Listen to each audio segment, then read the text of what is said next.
What's going on, everybody? How's everybody doing?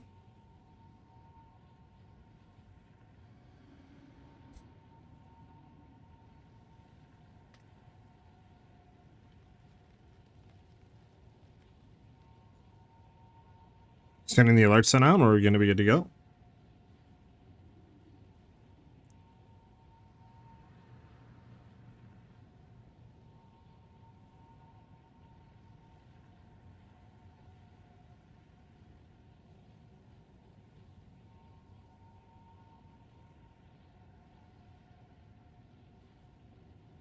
Alright, we should be good to go for today. What's going on, everybody? So, what we have going on today is we're going to be just doing some more farming for Adorned, and then at 2 p.m. Eastern Standard Time, I believe, we're going to have POE1's new League 3.28 reveal stream. We'll be taking a look at that and just going from there after the stream. So that is what is on the agenda and plan for today. So with that being said, let me just drop the starting screen, and then we can kind of get into just, again, some endgame farming until we go ahead and get into the reveal stream for 3.28 on POE1.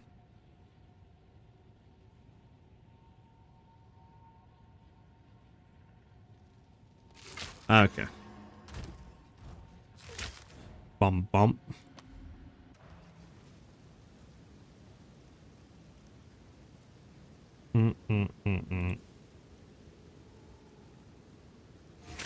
You guys hyped for the reveal stream for POE1, or you guys don't really care that much about it? What's your guys' thoughts on that? I don't know if you guys are, looking forward to it, or if you don't really care too much about what happens there. I mean, it looks cool. I do like the name of it, Mirage, and the reveals that they've done so far, so I'm interested to see exactly what is going to be exactly what's going to be happening, right? But I'm not really too sure yet if I'm playing it. I don't know. We might just check it out for like a week or two or something, just kind of see how it is. Like I said, there's a lot of stuff coming out in March for like RPG content that we might be checking out and just playing, seeing how it is. But I'm not really too sure, Still undecided. Hi, Ellie. How you doing today, Ellie?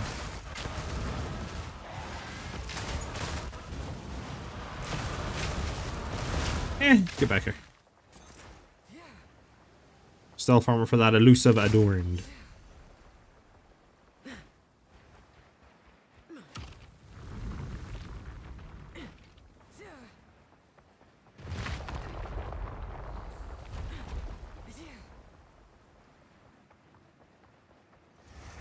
This is just a warm-up. Their skin grows stiff and resistant.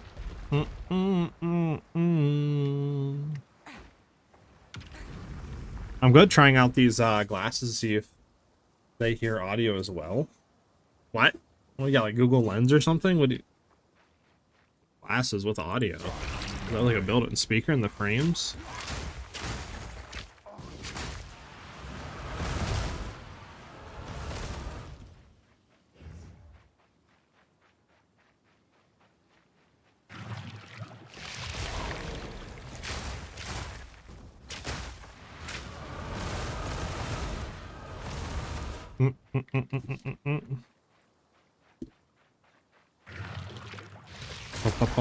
But for those of you that are just joining us, again, we're just going to do some Adorn farming until the 3.28 for POE1 reveal starts, which will be at 2 p.m. Eastern Time, and then we'll be checking out that live stream and seeing what's in store for POE1, and then just going from there. So it'll be about 2 hours of just farming Adorned, and then we'll be seeing what's going on with that. Yeah, the AI glasses, bought them to try. Oh, okay, Ellie.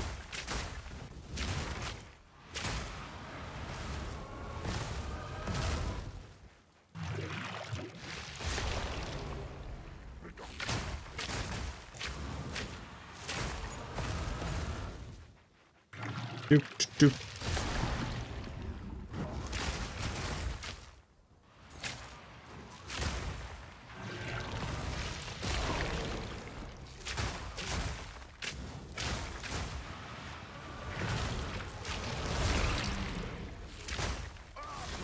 Alright, there we go. Next target.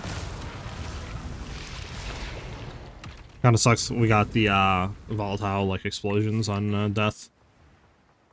That one's kind of an annoying mod to deal with, to be honest.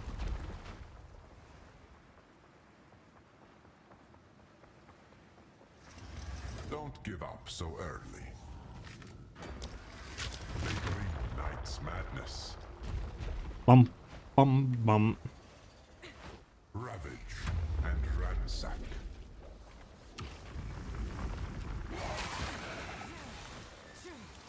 There has to be an easy one we can grab instead of running all the way up there. No, I guess we gotta go up here. There we go. Alright. Go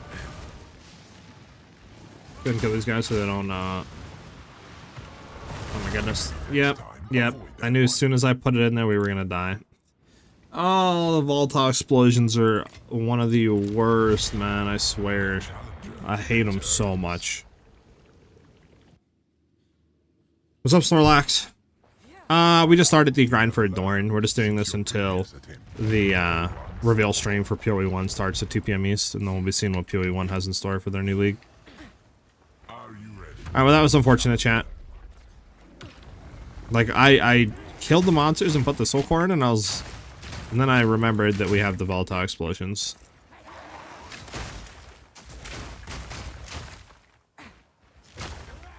And then I tried to roll out and didn't roll out quick enough. Unfortunate. Yeah. But how you doing, Snorlax? You gonna be looking at the POE1's new season, see what's in store for that, or you don't really care about POE1?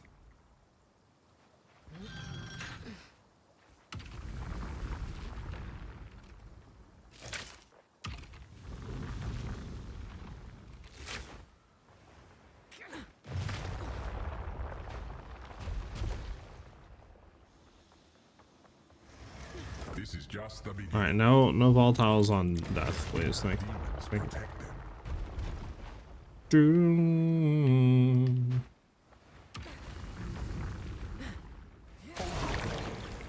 If you can.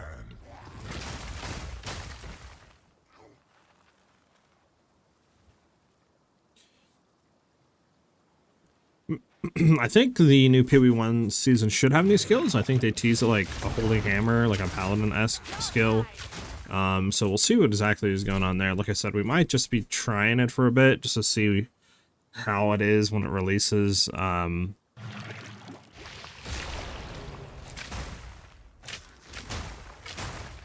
what the new content and all that is in store. Again, we'll have to see what the stream looks like today. It seems interesting enough. So give it a look for a little bit.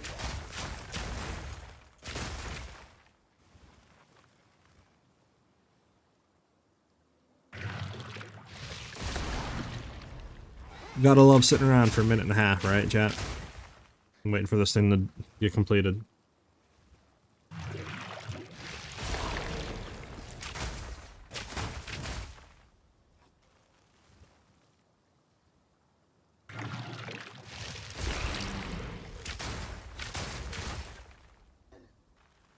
Doop doop doop doop.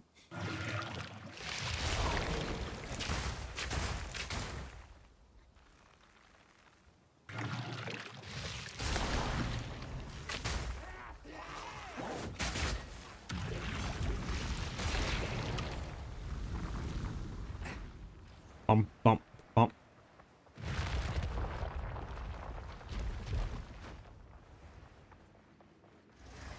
Don't give up so early.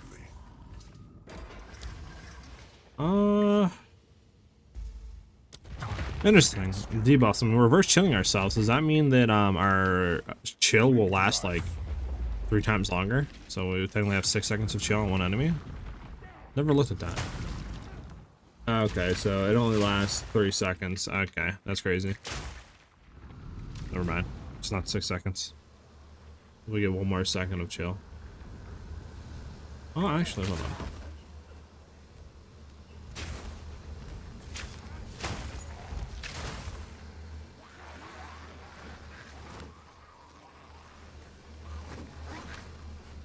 Okay, no, it is increased on time. Okay, that's so weird. I believe it is 6 seconds. Am I not bugging, chat? Right? Like, this is 6 seconds. It lasts way longer than it should, I think. So I hit this guy once, right? And that's 1, 2, 3, 4, 5, 6, I mean, yeah, okay. Why does the visual say 3 seconds then? Am I bugging? Am I blind? I can't tell. It's the fudge. Yeah, it's only gone 3 seconds. Why is the visual not actually representing how long the thing is? The fudge. Am I bugging, chat? Alright, Ellie. If you have any more fragments, I'll take them. I need to buy more after like one more run. Bump, bump, bump.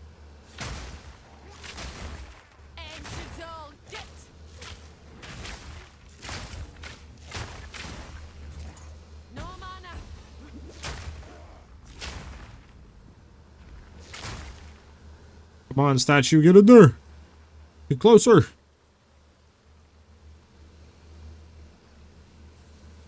Oh, thank God. We're not gonna do that again.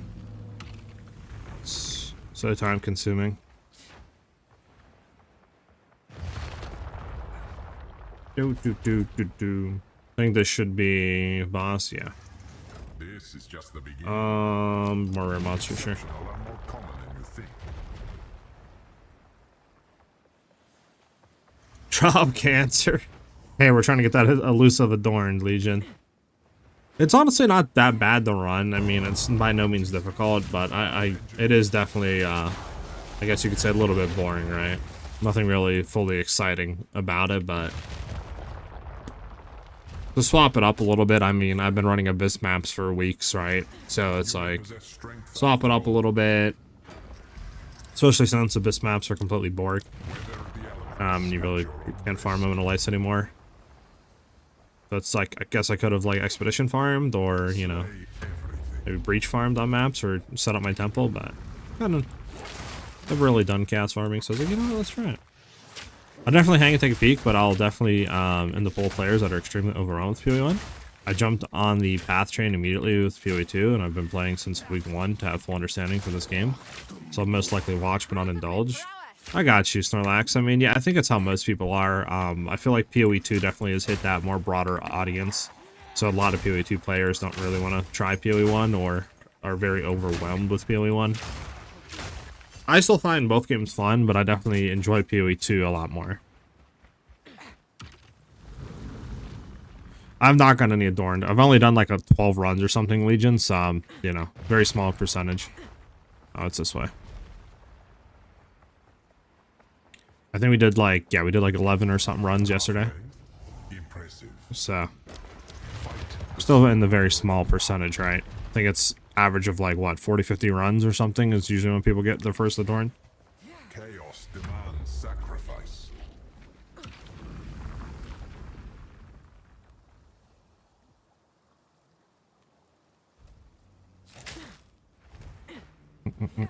I'm running the other Cancer Prowl. No Intense Relic yet. Got you, man, yeah. Well, hopefully, me and you get lucky and are able to get what we need in the next, like, 10, 15 runs. You know?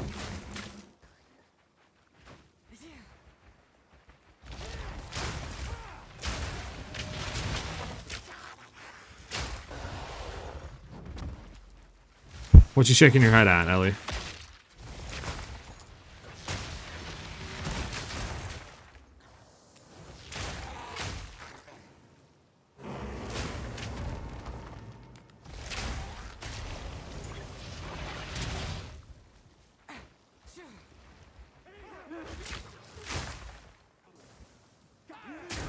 Versus.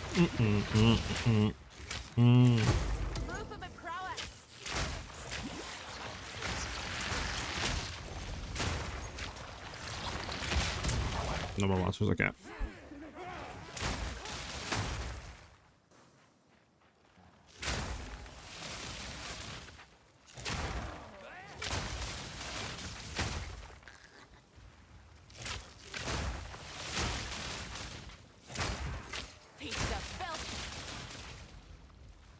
Okay, we're done.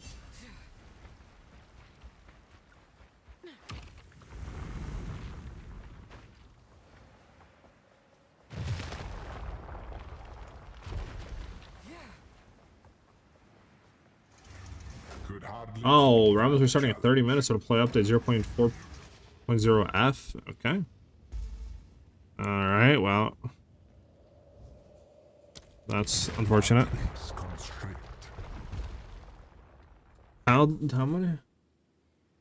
Downtime will be approximately 10 minutes, so interesting. Wonder what the heck that's doing. Is that on the patch notes yet? Chaos.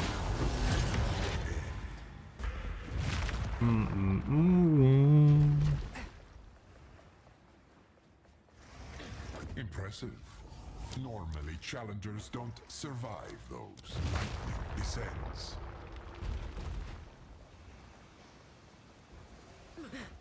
Leave naught but corpses.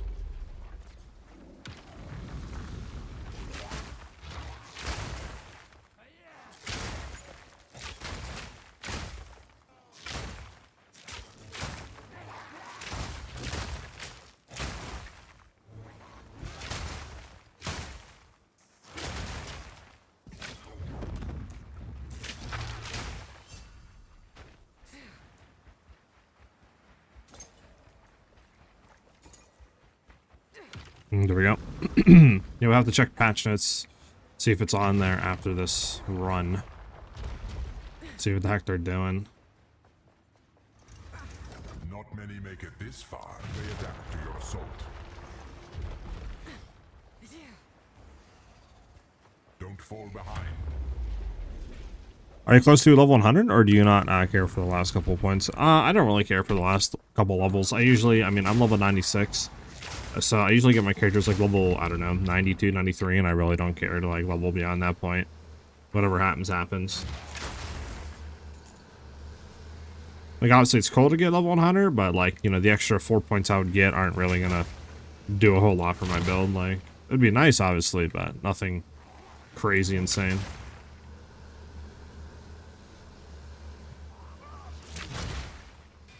Also, if we get it this run,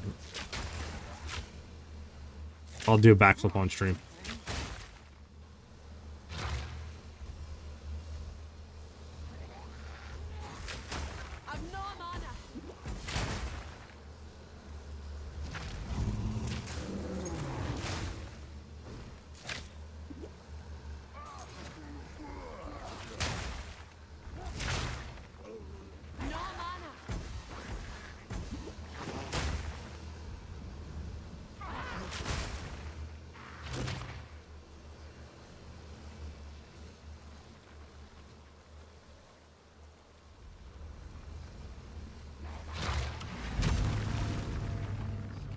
Alright. It should be a final boss now, I believe. It might be one more room, actually, than boss. I can't remember. Now we're final boss, okay. I can practically see your Eva Flora overwhelms.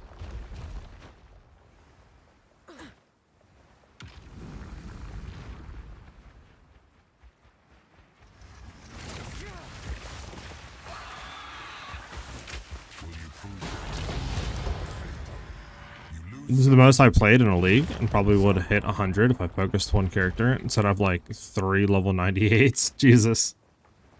Respect though, man, respect. I feel like if you want to hit level 100, you literally just run temple. Like, it's the fastest way, it's the most consistent way, right? Just literally spam temple to get level 100.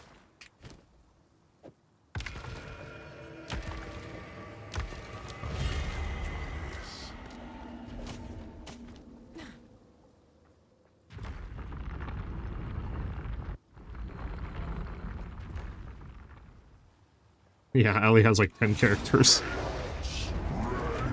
Yeah, I definitely think people only do about 2 to 3 characters a league. You're definitely the extremist outlier there, Ellie. Nobody really be doing more than 2 to 3 characters a league.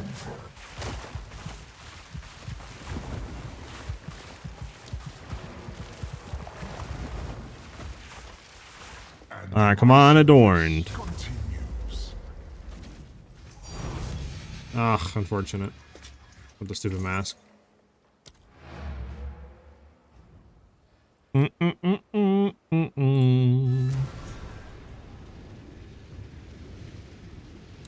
let me go look at, see if I can pull up the patch notes here.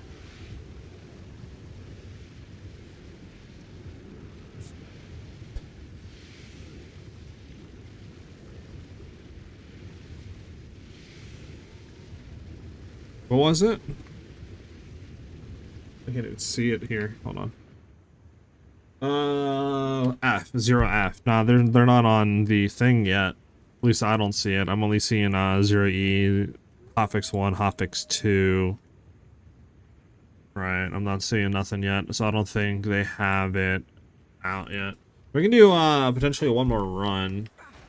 You wanted it, Ellie? We can do potentially 1 to 2 more runs depending on how quick, because we have like 20-something minutes left until it resets. I don't have another, damn, I don't have another Victorious. Let me go buy a Victorious real quick. Oh, unless you have Victoriouses. Hey, you have some Victoriouses. W. Okay, so you have everything, so we can just run whatever, it doesn't matter, you have... Give me some Victoriouses, right? Yeah, okay, so we'll just run out these deadlies. I will never tire of your struggle.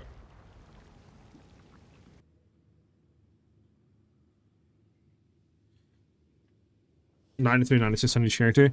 I mean, I get that, but like, it's not like every season. Excuse me. It's not like every season, you know, the characters get completely reworked. Like, you might get 2 to 3 seasons until really a character is significantly changed. You know what I'm saying? So it's like it's crazy to make, you know, every single character, every single league level 98.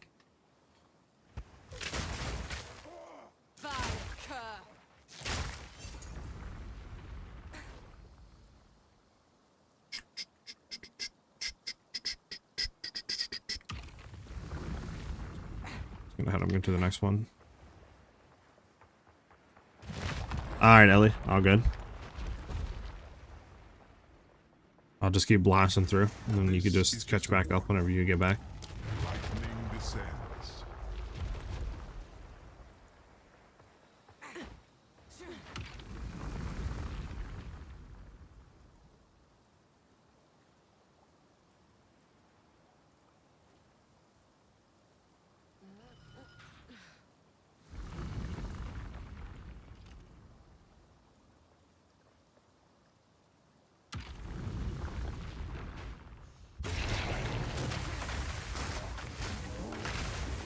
You're on Frostbolt.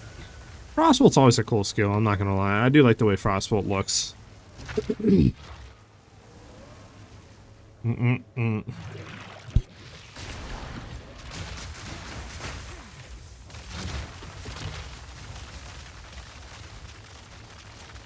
What skill is the raining ice one, Sally? Can't remember. That's not a new skill, right? Can't think of the name. I don't think I've seen that one before. Unless I'm bugging.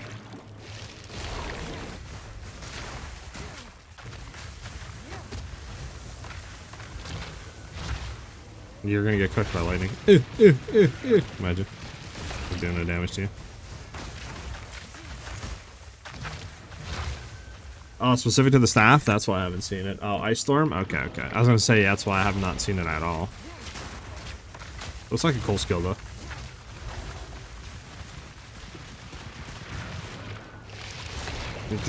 Maddie?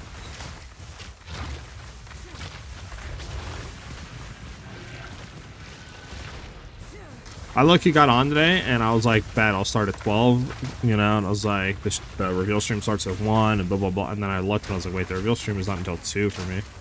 I was thinking it was 1.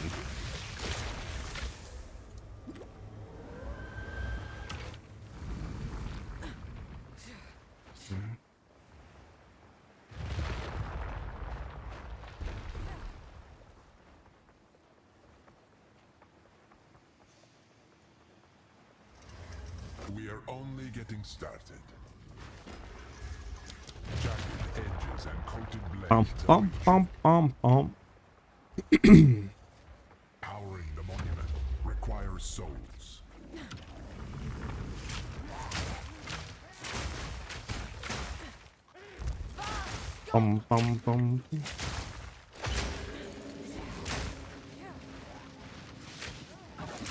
Clear all these guys out.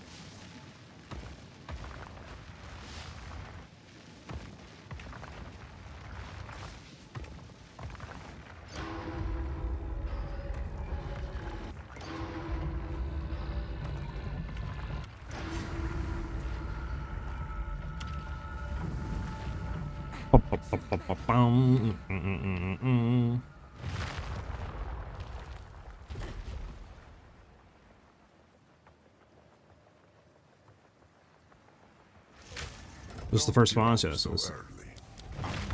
Unyielding determination. See if it pulls you all the way over. I'm actually curious.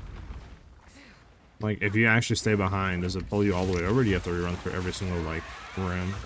I know certain rooms pull, so that's why I'm curious.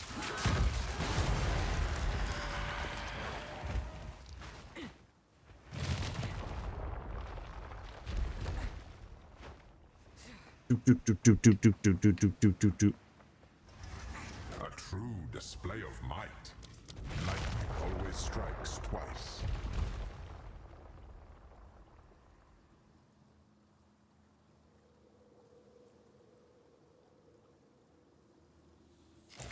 Mom, we need adorned.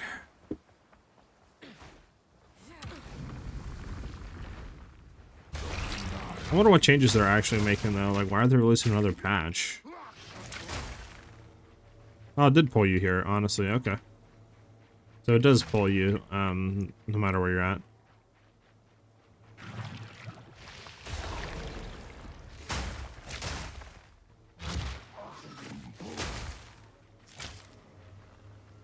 I'm hoping a rune just doesn't spawn on you and obliterate you, though.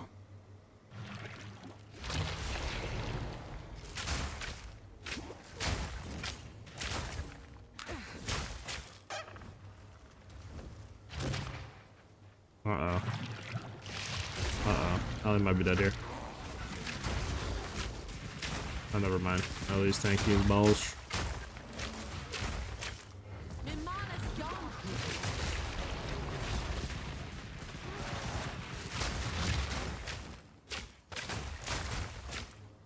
Bump, bump, bump, bump, bump, bump.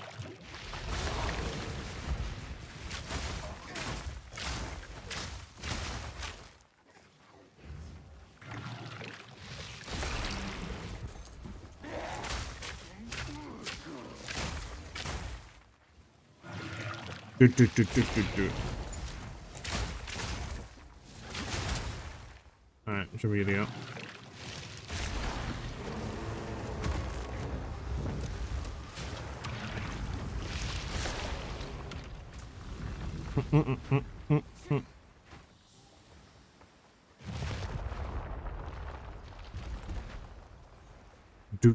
Do. Path completed. And do Ellie Res on these guys. Powering the monument requires souls. Alright. I'm trying to look at something. Like all soul cores, huh? Soul core should be down here. Yeah, there we go.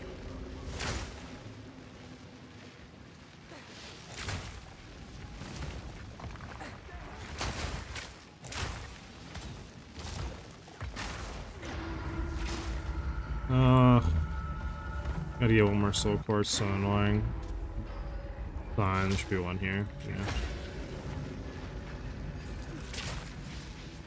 There we go.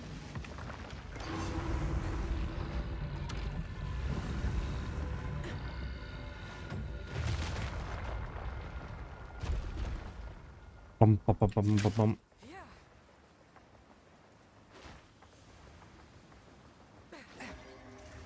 Path completed. Alright, Path unfinished. skill speed's fine. Alright, let's take a look. Are some of the patch notes up? Yes. Is the patch notes for this up yet? Still nothing up yet, chat. That's interesting. I wonder why the patch notes are not up for the new thing that's being deployed. I guess maybe once they're being deployed it'll be up, or like a few minutes before. Just gotta wait, I guess.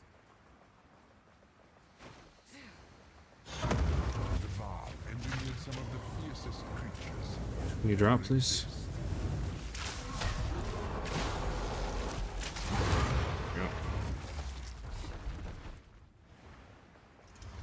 Impressive.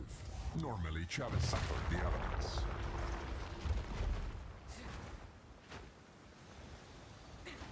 Bring death. Hey, you cock! Oh, we're good. I'm in here.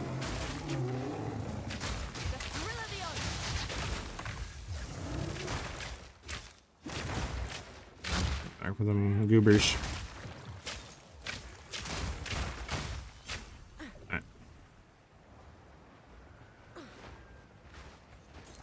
Bum bum bum bum.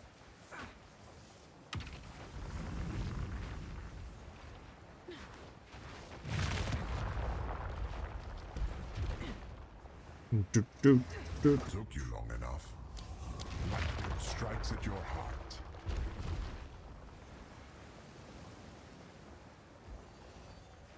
Chaos demands sacrifice.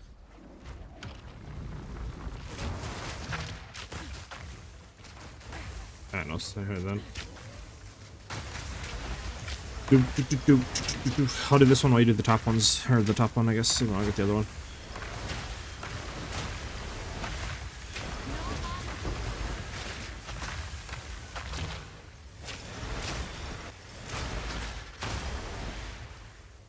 Alright, it's done.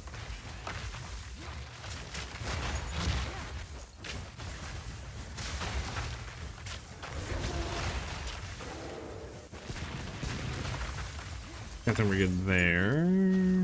Yeah, we're good. Room completed. I think it's top right. No, it's bottom, I guess, on you. Yeah. Thank you. Any idea where to make currency that isn't temple? Abyss Ritual or Citadels? I'm around 1k divs deep on my build, but RNG hasn't blessed me with anything big. Yeah, there's plenty of different ways you can make money. If you have the money and you want to try to gamba, you could run Trial of Chaos runs and kill the Trial Master. That'll give you a chance at getting a Dorn to drop, and obviously if you get an unidentified Adorn, it literally sells for like 8,000 divines. Obviously it's like a 2 or 3% chance of getting it, so it's really low, but it's just a big gamble if you do manage to get it right. You could also try farming what do you call it, like Citadels and stuff like that for fragments, you know what I'm saying, like you were saying you could do. Expedition's also really good farm as well, since it's, you want to try to shoot for the runic splinters. They're like 3 or 4 for 1 divine or something, so you can make a really good profit on that. Breach is also another good one as well. It's pretty profitable with a lot of the catalysts, and the splinters aren't even that bad, so you could try to do that.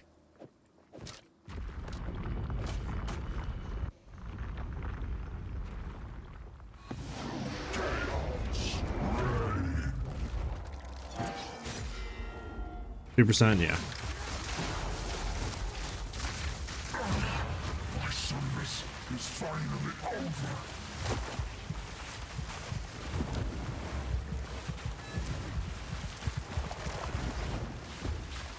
But yeah, I would say Expedition, like Citadel farming, Lineage Gem farming, all that is not bad. Right. Breach. Then you can obviously do the trials too, like both of them are pretty good, if you want to do that. And then obviously like Temple. Then I guess Ritual isn't bad too if you want to go through like the, Omen stuff. But there hasn't been anything like newly found, right? Like, oh, this is just been discovered to farm Giga Juice, money.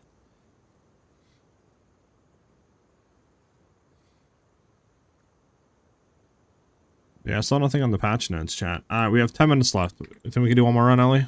I think we can do one more run in 10 minutes now.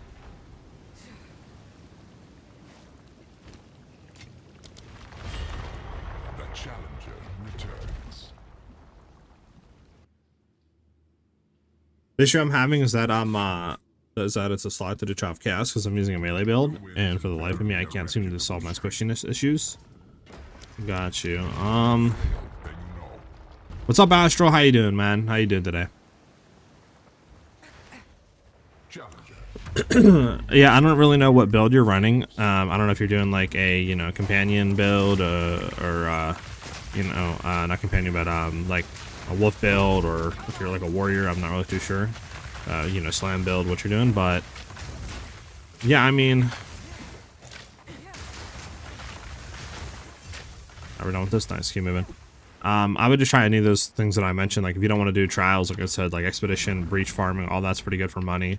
Doing your Citadels just for the fragments and then stuff like that probably is what I would be doing if I like where to, you know, kind of start, and didn't really have my character fully built to be able to just like speed clear through this stuff. Natural selection breeds the mightiest foes.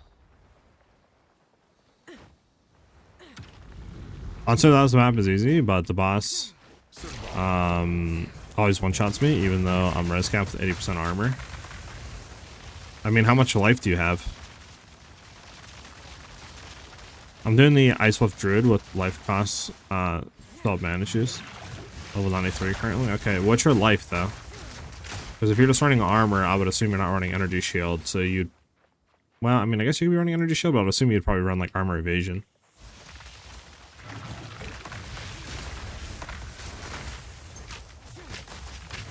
Now, what did you say, Ellie?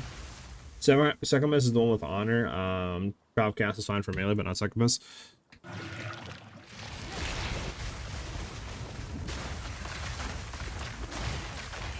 Yeah.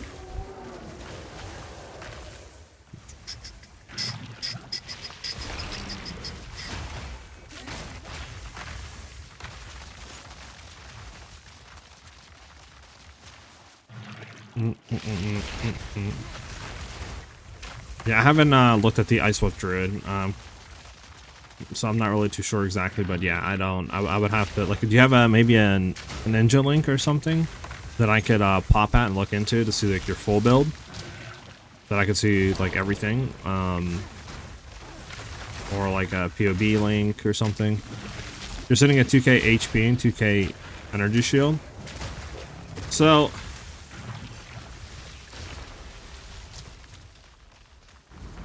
I feel like that's what the fuck? I feel like that's pretty low, to be honest with you, though.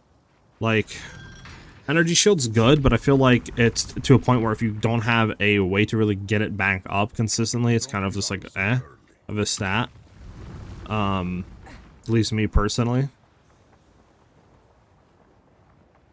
Because like once you know, your energy shield gets hit, if you're constantly getting hit, it's not really gonna regen. Unless you're running the other thing where it whatever it's called, the one skill that allows you to regen it even if you're getting hit. Unless you're running that on your like skill slot.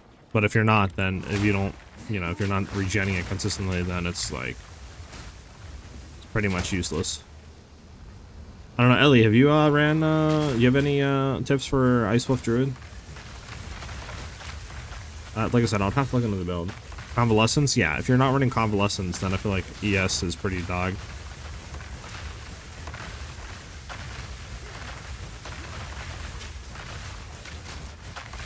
I'm using the converts life regen to ES regen with Mirage Victus. Okay, so it should be decent.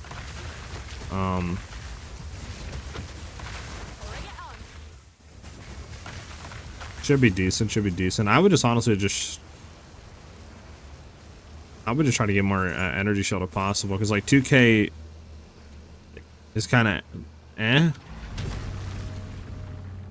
Like I'm almost at 2k ES and I have like nothing invested in energy shield right now.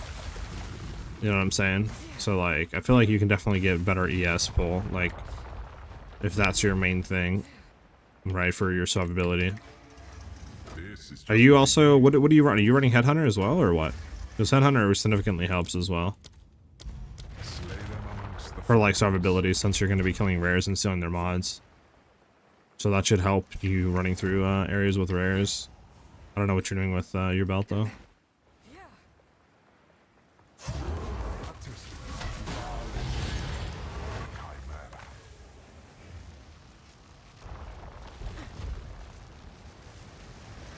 A true displacer for the elements. Bring death.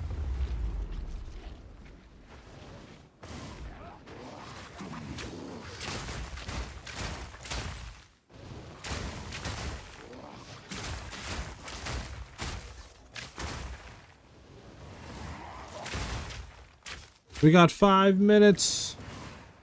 I go to my Headhunter and swapped out with Ingenuity because it was killing me more than other things combined. Interesting. Okay, Ellie just trolled us.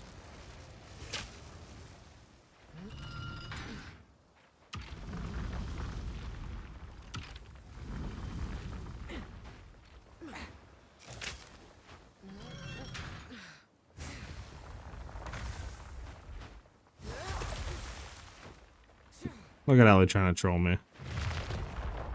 You're also running Headhunter? Okay, I mean...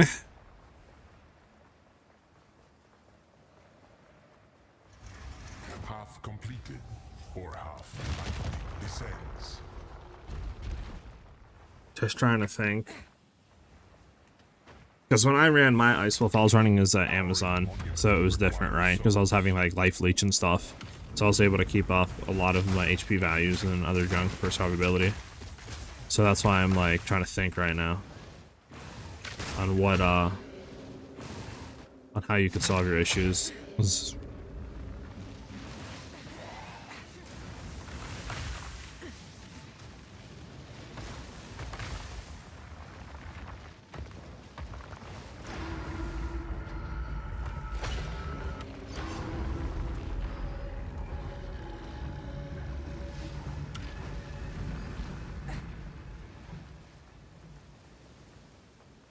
Yeah, send me the POE link and I can try to take a look here after this run. Half completed, or their skin grows stiff and resilient.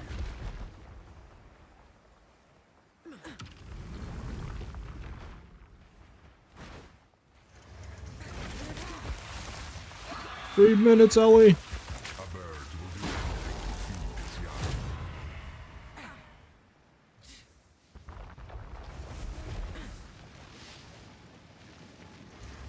A true display of might always strikes twice.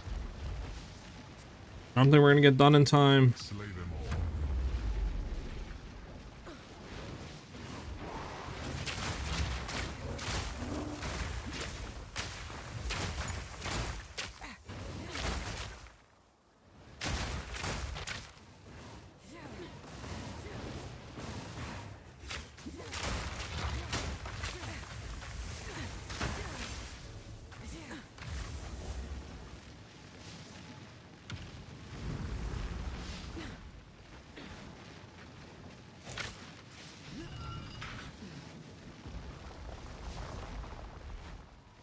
Go, go, go! We have 2 minutes and then we have one more room boss and then...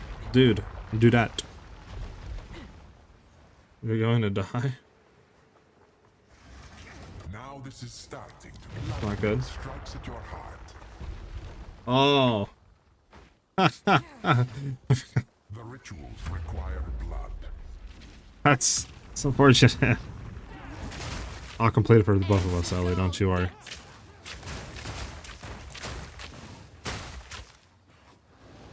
Probably a scuff run anyways, to be honest, Ellie. I think we're gonna get through this.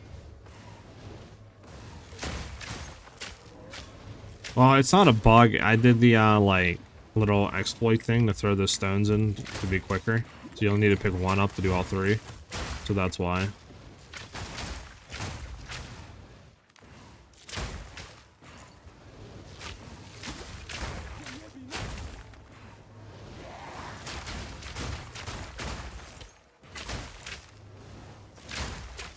I have 1 minute to get to this kill boss and go kill him.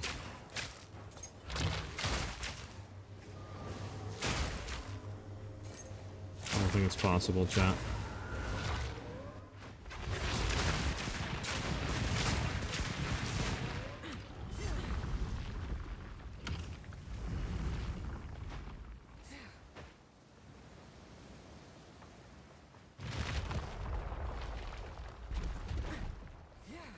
The trial saves.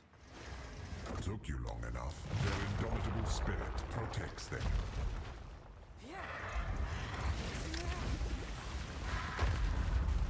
Don't stare for too long. Challenger. I fall to your inevitable downfall.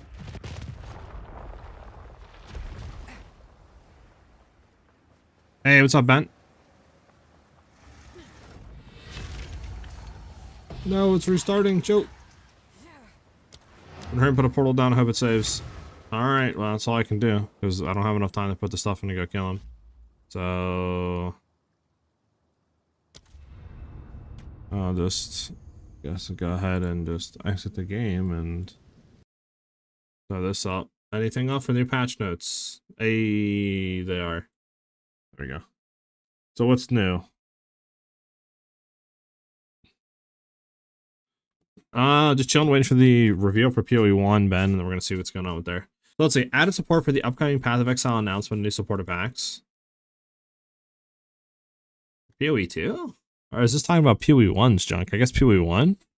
Is that what that, I guess, is what they're talking about? Because POE2 isn't coming out to like May, right? We don't get revealed till late April. So it's like, I guess it means like the support of like POE1 supporter packs being transferable into POE2. I guess that's what they're talking about.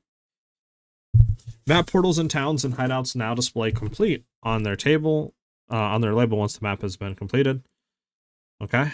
Fixed a bug where you could permanently slowed for the remainder of an instance after performing certain actions while slowed. For example, those occurred if you stepped out of a shielded ground while picking up an item. Fixed client crash. That's it. Okay. So nothing really insane. Nothing really insane.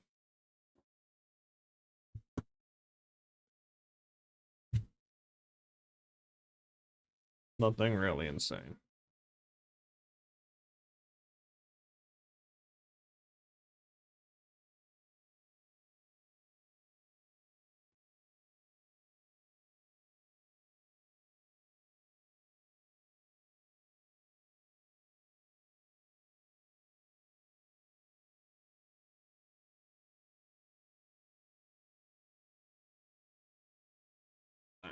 I was hoping they reverted the Omen of Light nerf. That would have been nice, but if anything, they'll probably do that next season. If they're going to do anything like that, but I don't think they will. Okay. Well, what can we do, chat? What can we look at while we're waiting? Yeah, send the PoE Ninja link. Yeah, I got you. Give me 1 second to permit you. So this way you're not going to get borked. I've never, let me see. Because usually YouTube doesn't work for this. But maybe if I permit you. Let me see if that'll work.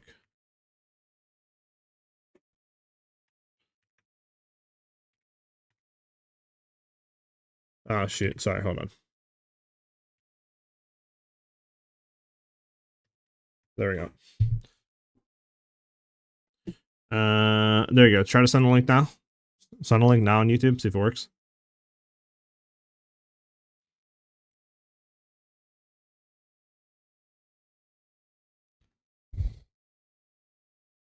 Yeah, you should be able to send the link on Twitch.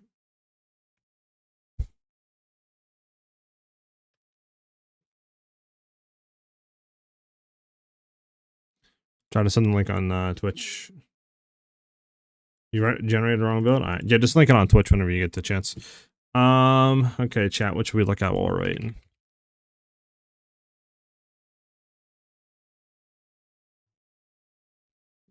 The heck am I listening to? Is this you, Ben?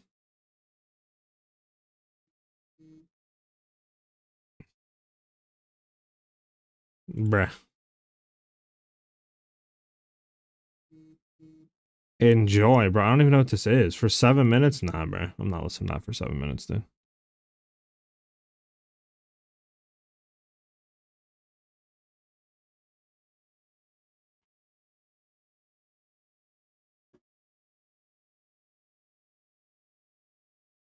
Bro, that song was dog shit. I'm not listening to that for 7 minutes. No one can understand what's going on, dude.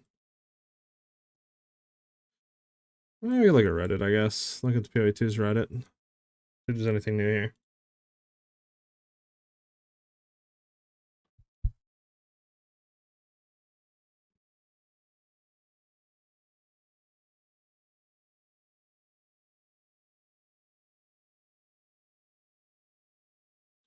Nothing's really here, huh? There's the patch notes. Last of the Druids race event. Oh, it's current. This thing's down. They're doing a race. Interesting. Interesting. So they're doing like a race thing. It's cool for speedrunners.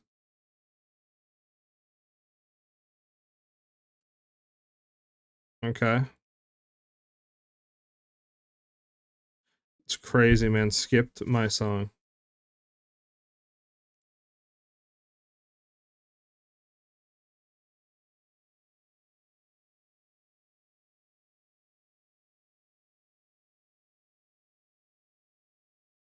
What's this? Holy, I can't even see what's going on. This guy's quality is about as good as a toaster. Interesting build.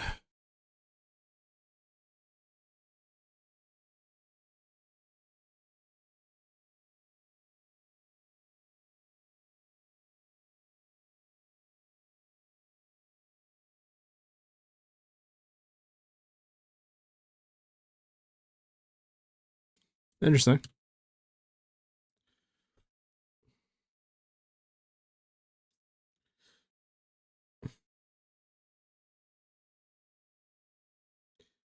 Zero 0.5 information. Incinerate plus flame breath plus organic interaction will be nerfed.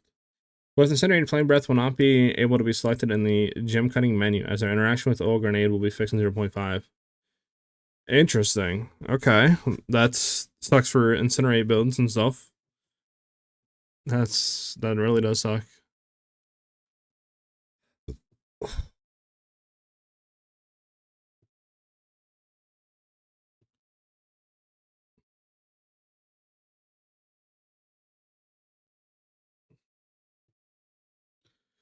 Uh, First of all, lots of related sword skills. Is this PoE DB stuff? Didn't we seen this, didn't we? Including Energy Blade, Battle Mage support gems. What the fudge? Marauder, new bear scale. What? Do we see this before? RF sword. What? Righteous fire. What? Base fire damage taken per minute. This would be, I mean, RF sword would be righteous fire, right? The fudge is going on? Flame slice converts 80% of physical damage to fire. Melee strike range. One hand, two-handed swords. Interesting. I don't. Who knows if these are actually like real or not? I don't know. Because I'm PoE DB, so it's probably in the files, but like how old are these though? You know what I'm saying? A lot of stuff here. Interesting. So lunge, okay. Yeah, I mean that's probably like a interesting.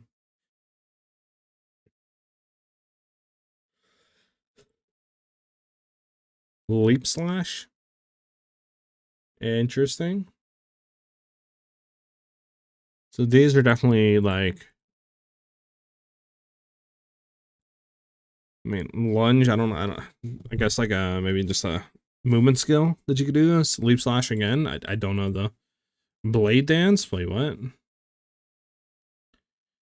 Perform a slashing attack that moves you through the battlefield, slicing all around you. Wait, hold up. Flicker strike style? Like what?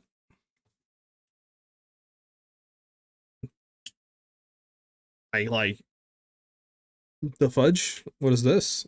What is this? This might be kind of cracked, huh?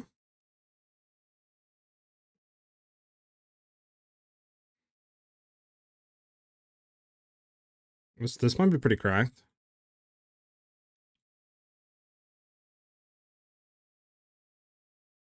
What do you guys think? And then the last one is sword lockdown. No clue what this is either. You are ensnared and cannot escape. Okay, so like, interesting. And then there's energy blade for PoE2. You have less energy shield while your weapons are energy blades. Interesting. I mean, yeah, that's the way PoE1 works. I think just the more energy shield you have, the more like damage gets converted or something like that. Yeah, PoE1 would have your energy shield, but gave you sword skill. But gave you swords that scale with int. GG is definitely going to give it some more restrictions, but so excited for it and got you. There's also Battle Mage. Surprising amount of bow related skills too. Interesting. Titanic arrows. Interesting. I think we've seen these before. Titanic arrows is like heat-seeking arrow stages. Wait, what? What the fudge is this? Split arrow. Fire Studition arrows. Interesting.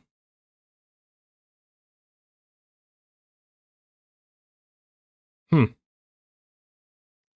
Oh, yeah, hold on.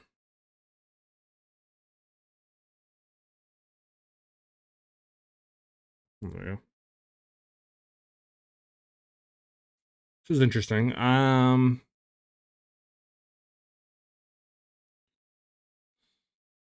This is probably for the new Arcane Archer ascendancy.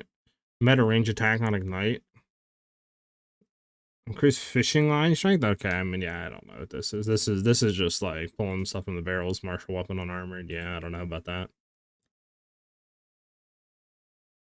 Oh, there's like rain of arrows and stuff like that. Burning arrows, Vow raining arrows. Interesting. We'll probably get Vows like later on, but probably not now.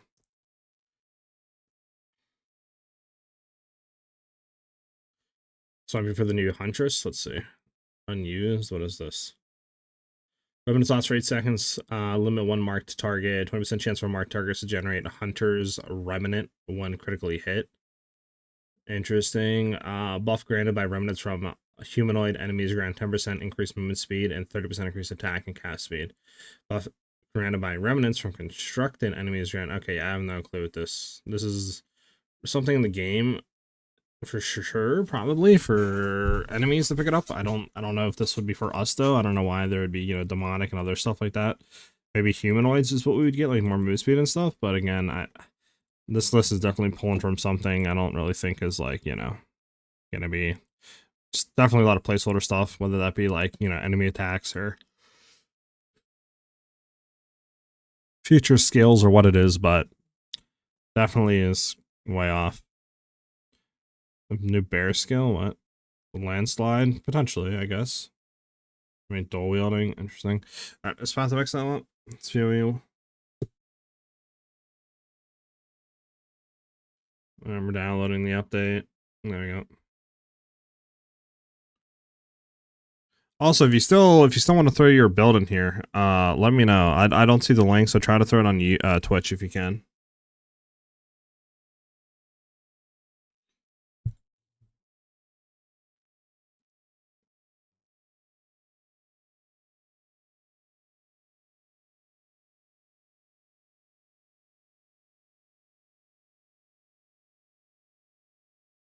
Okay.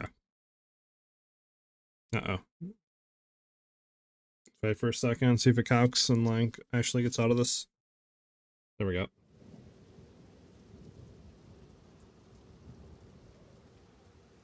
There we go.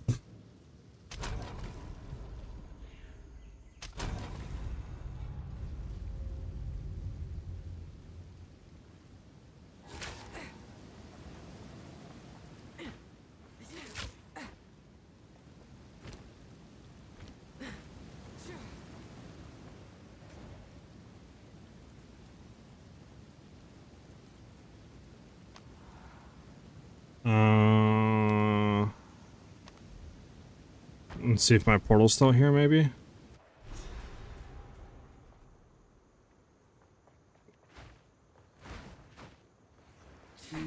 It is, but the other side of the portal disconnected. Oh my god! So it didn't work, chat. It didn't work, chat. We gotta redo it. Ugh, so annoying. Yeah, I completely shut it down. You coming, Ellie? Never tire of your struggles. That's annoying.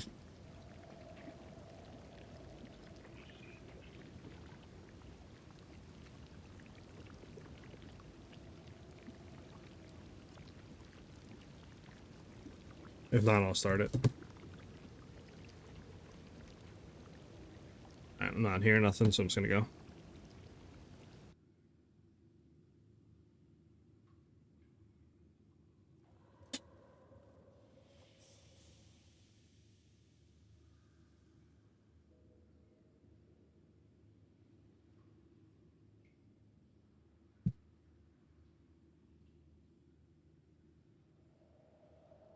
Alright. Don't get too complacent. We'll do less defenses. Try to keep it off of anything. Your challenge awaits. Prove yourself.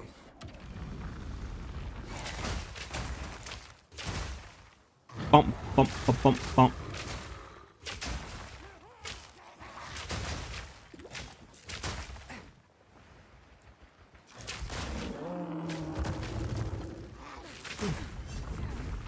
Bump, bump, bump, bump. And again, the POE1 reveals in like 40 minutes. Oh my god, bruh, this thing.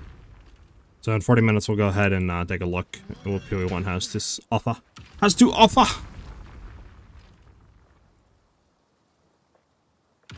There we go.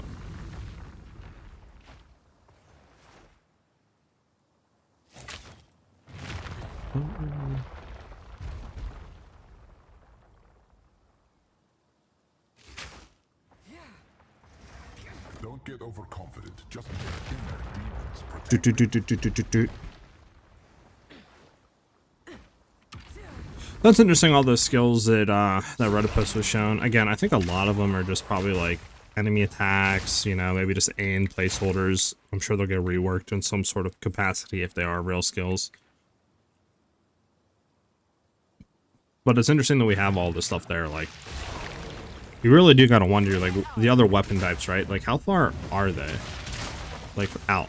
Are they mostly already, like, done? Like, what's, you know what I'm saying? Exactly the hold up on those for, like, the classes and stuff as well. Because you could say animations, maybe, but at the same time, I feel like it's been a while, right? I'd be very surprised if they haven't had, like, you know, some sort of back-end team being able to work on classes in their spare time or something, whenever they have free time. I mean, I don't know. I feel like they are very slow at releasing classes. They're, like, very slow.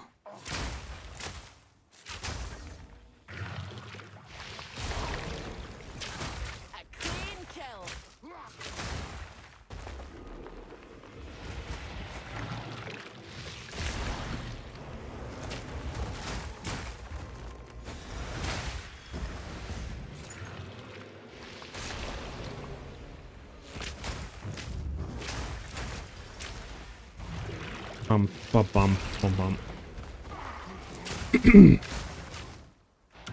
Alright.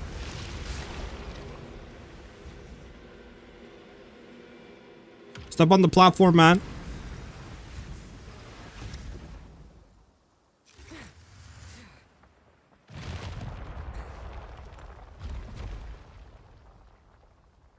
Okay.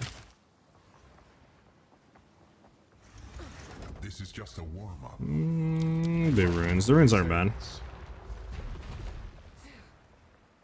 Maybe this will be our Adorn run. Stay close or perish. We have not got the Adorned yet. I mean, we've only done like 3 runs so far, or something like that. We've had downtime maintenance for a new patch apparently. That just got deployed like 10 minutes ago. But yeah, I think we're like 13, 14 runs in or so. No Adorn yet.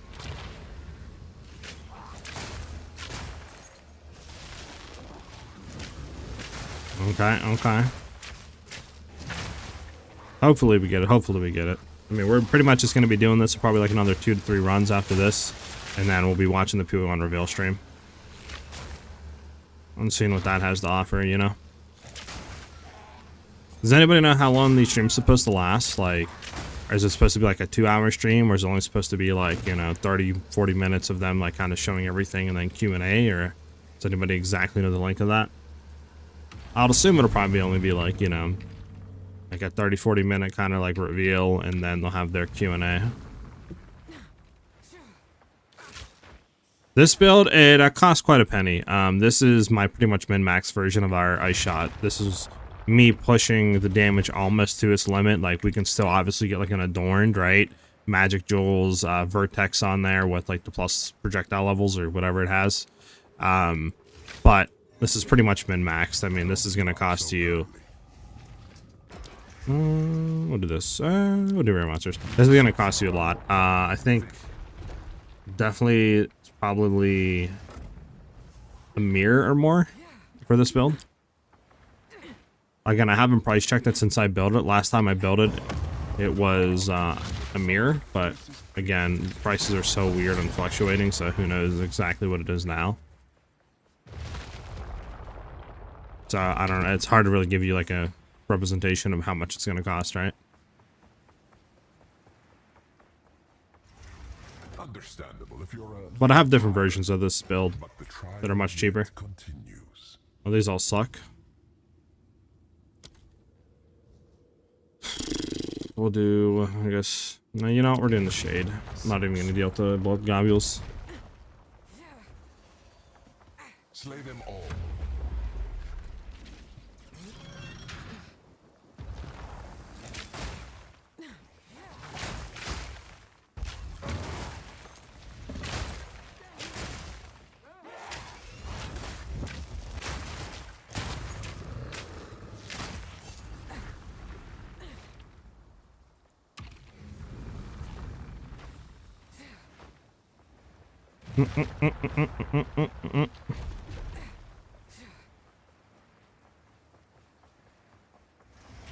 What? Expecting praise? Your gift weighs you down. We'll do the tether poles, that's not bad. This is what, last room? Oh, it's a thing? It's good. Seek out the cores.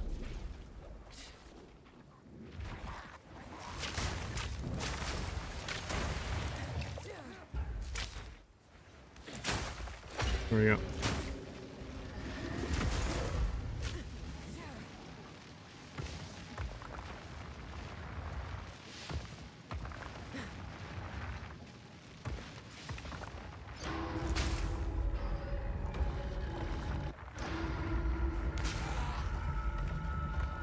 There we go. Alright, boss time. And now we can see if we can get an adorn to drop.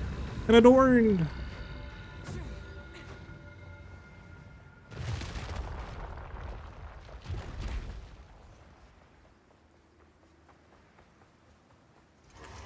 Could hardly call that a challenge. Feel the weight of the damned.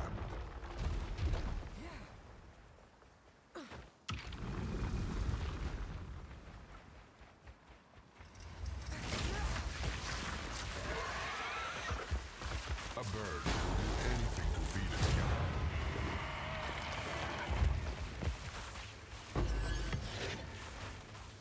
Wait, wasn't that 9 out of 10 or am I bugging? Am I bugging, chat?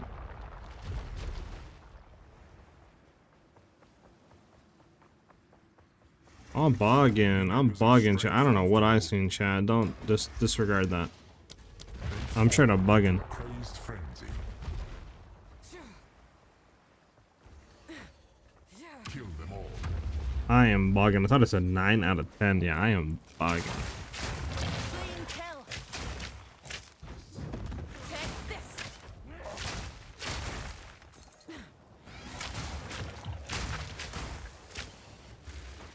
Who are we missing? Oh goodness. Sometimes it's an enemy back here. There's like gonna be in the corners, tucked away. Yeah. There we go. Gotta love it.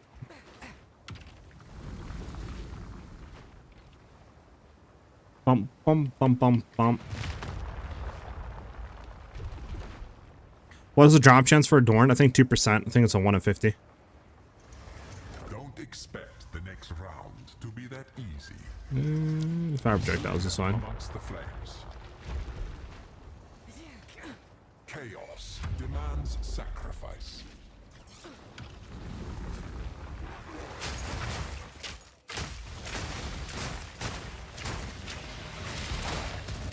Slow from the stupid tether, man.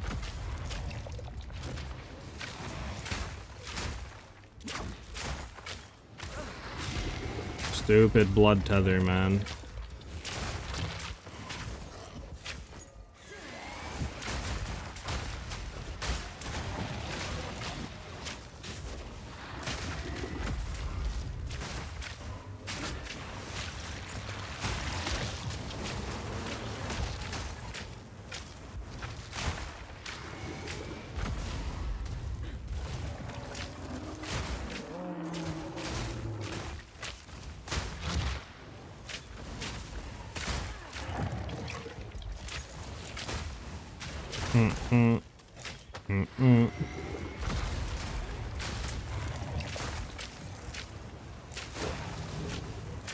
Alright, we done with this? Yeah, we done. Bet. I think it's over here. Yeah. Okay.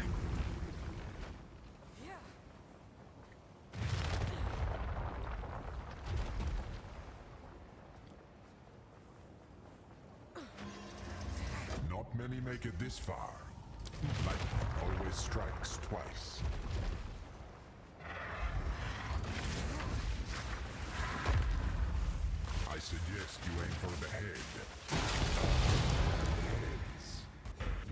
There we go. Now we can see if we can get a door and a drop.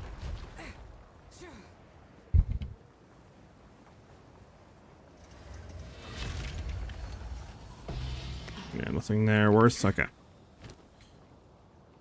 I applaud you, challenger. Not many survive this long. Alright, here we go, chat. See if we get at the drop. You guys think we're gonna get at the drop or what? What do you guys think? This is the run, or you guys think, nah, not yet?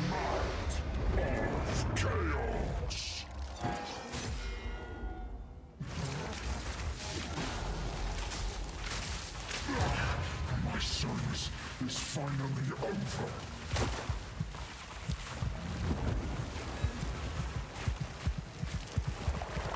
Oh, come on, a thorn, a thorn, a thorn, a thorn. Ugh, it's not a thorn. Thought it was for a second. It's unfortunate. Alright. I'm sad.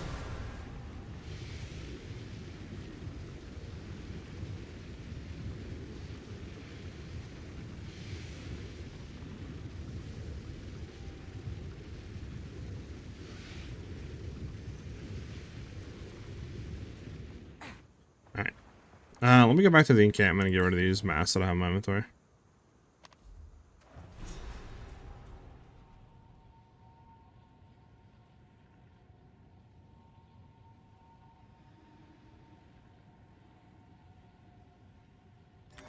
Go on. If at first you don't see We're gonna need more of those. What a slam them, I guess. Why not? So 3 divs in there let's for see if there are that. any takers.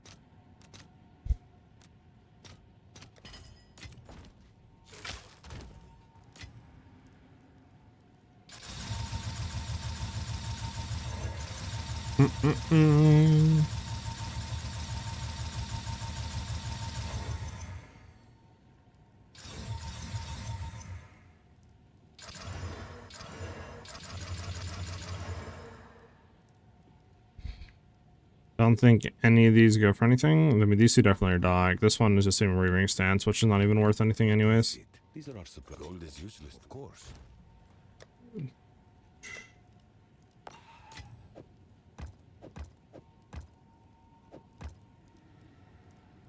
We have cowardlies, so what are the cowardlies here?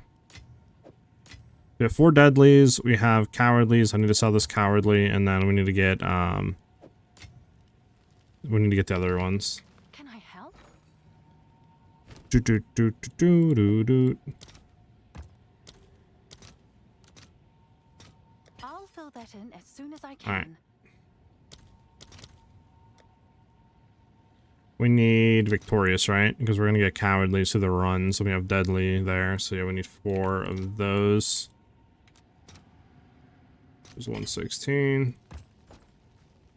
There we go. We're good to go there. Keep you 2 there. Okay. We're set up for another 4 runs. 4 runs, Chad. Another 4 runs we're set up for. This should pretty much be good to go until reveal stream. I don't think we're gonna get 4 runs done in 30 minutes. We'll see. We'll see. Chaos awaits.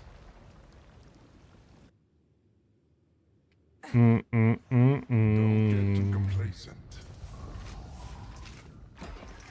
Is there probably the worst? Blood and globules, I guess we'll do that. Those aren't the worst. Do. Your challenge awaits. Prove yourself.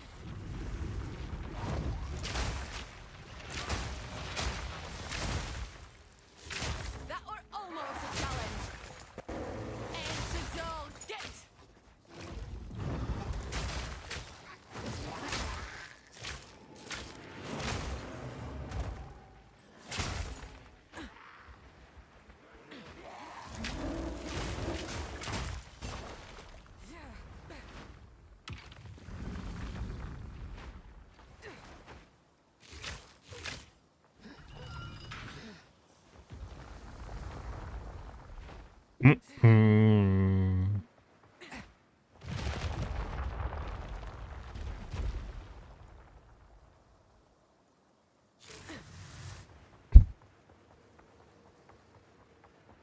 What do we got here?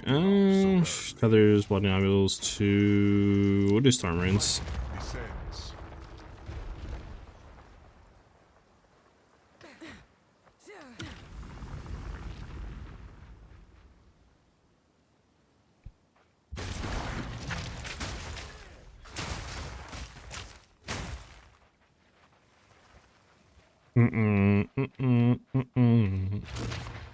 Was thinking about doing how some people do like the bingo cards and stuff like that, but if we do it, I'll probably just wait till PoE2's thing. To be honest, make like a bingo card. We could all play along and have fun with that.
There we go.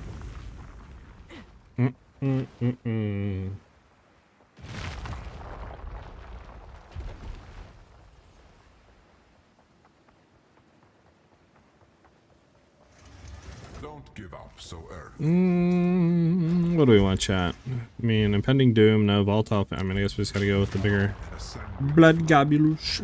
Globules. Ravage and ransack.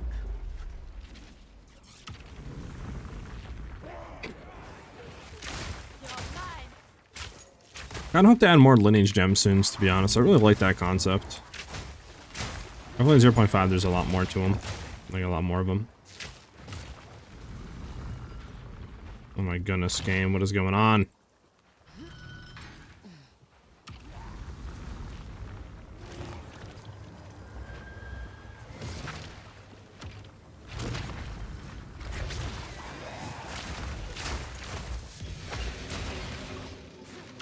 Go down here. How am I so fast? I'm reverse chilling myself and reversing the effects of chill, so instead of reducing like my action speed, it gives me increased action speed.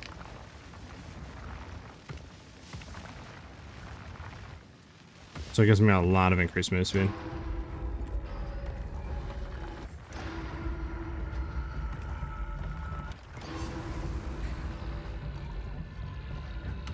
I have a full build guide and all that onto it. If you do exclamation mark build, I have a full video explaining like how reverse shilling, the items I'm running, all that stuff. And again, you can find that by doing exclamation mark build in chat. Don't give up so early. Lightning always strikes twice. I do have a ninja link, exclamation mark ninja as well. And then just find my character, SiahZ _ Beowulf.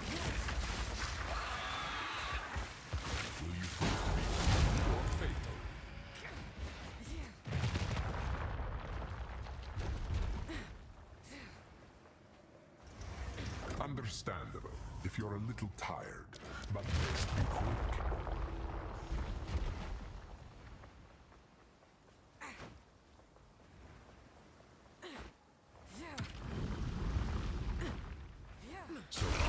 Bum bum bum.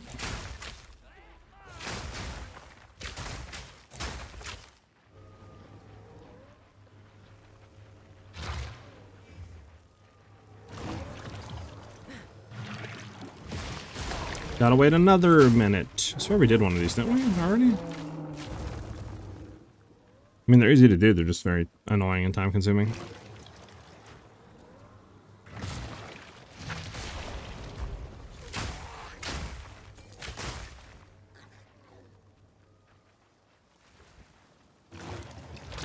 There we go. Just run under the thing, make a drop, so this way it doesn't follow me the whole time. Do, do, do.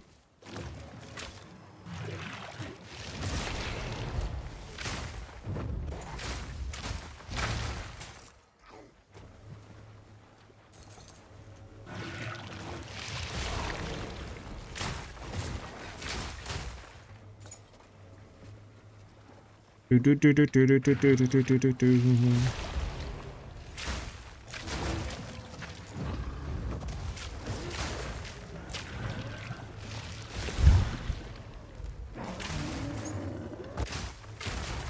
All right, 5 seconds.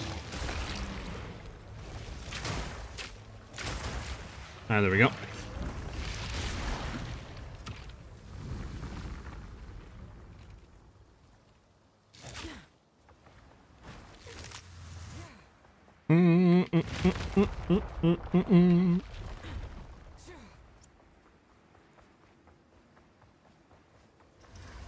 Could hardly call that bayonet to your assault.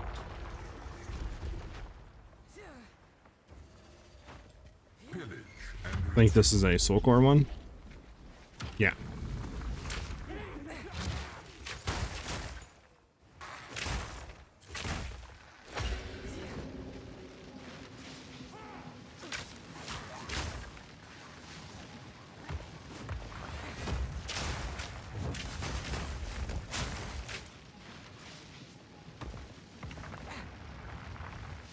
I really like the soul core ones on the window, the little thing to get them really quick. I only have to pick one up. Makes doing these so much faster. So much quicker than just getting all 3. Doot, doot, doot, doot, doot.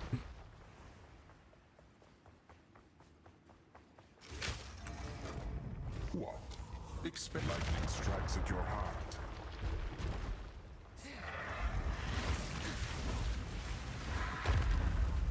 Chaos will bring you to your There we go. And we move on. And we move on. a true display of might. Your heart beats more slowly. Doot, doot, doot, doot. And we gotta wait again. My expectations. Sheesh, a lot of waiting.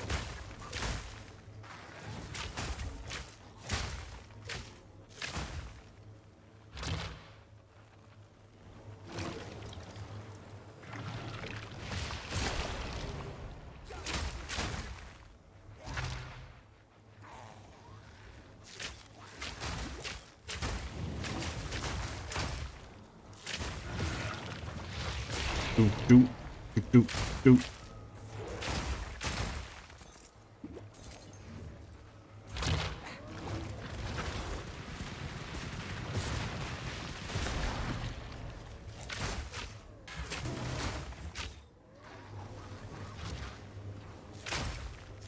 What have you been up to, chat? Anything exciting lately? Reverse chill is coming from your gear, notables from Amazon. It's coming primarily from gear. So we are running the Shackles of the Wretch gloves, and you're able to Vow Cultivation Orb them and remove an like a mod, right? And throw one of those red mods on, and you can get elemental ailments other than freeze you inflict are reflected to you, right? So meaning like shock, freeze, or not freeze, sorry, chill, ignite, all that is reflected to us. So that's how we throw chill on ourselves. The key thing you have to also look for it is you need to get the you cannot be chilled for 6 seconds after being chilled mod removed, because else it's just going to make it to where you can't constantly refresh chill on yourself, right? So you get that mod removed, then you get the reflect mod added on through the Vow Cultivation orb. And then after that, you just run Serene Inheritance body armor, and that says the effect of chill on you is reversed. So we'll throw chill on ourselves, and then instead of like reducing our action speed, the body armor will make it to where we get increased action speed. So we can just Giga Juice ourselves and just fly. I hope iShot stays strong every season. I mean, I honestly think right now it's in a good spot. I don't think it's to a point where it's very OP, right? Like, it's not like you're picking it up and one-shotting stuff instantly with it. It does take some time, definitely early game, especially for clearing as well. Like, it's just not a one-button, you know, oh, you get it, you get a decent bow, you're clearing, you know what I'm saying? So it does take some investment, so I do think it's in a good spot. So I'd be very surprised if they really do any major nerfs or changes to the skill, to be honest with you. I could see Snipe being touched upon because it's just so broken. Low-key, like the amount of damage you get out of it once you invest a little bit into it is crazy. For the one-shotting and stuff like that you're able to do. So I could see that getting a bit nerfed. But that would be, I feel like, the only thing that'll probably be getting nerfed. In my eyes.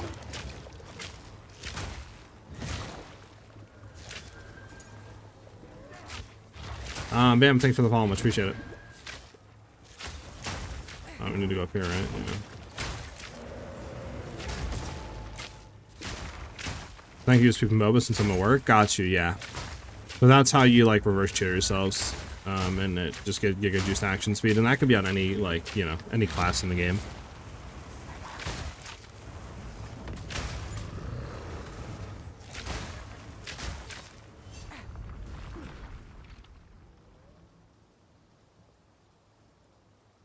No, I don't have, I mean, I do obviously have Rakita slow on Snipe, but, for the longest time, I wasn't using that.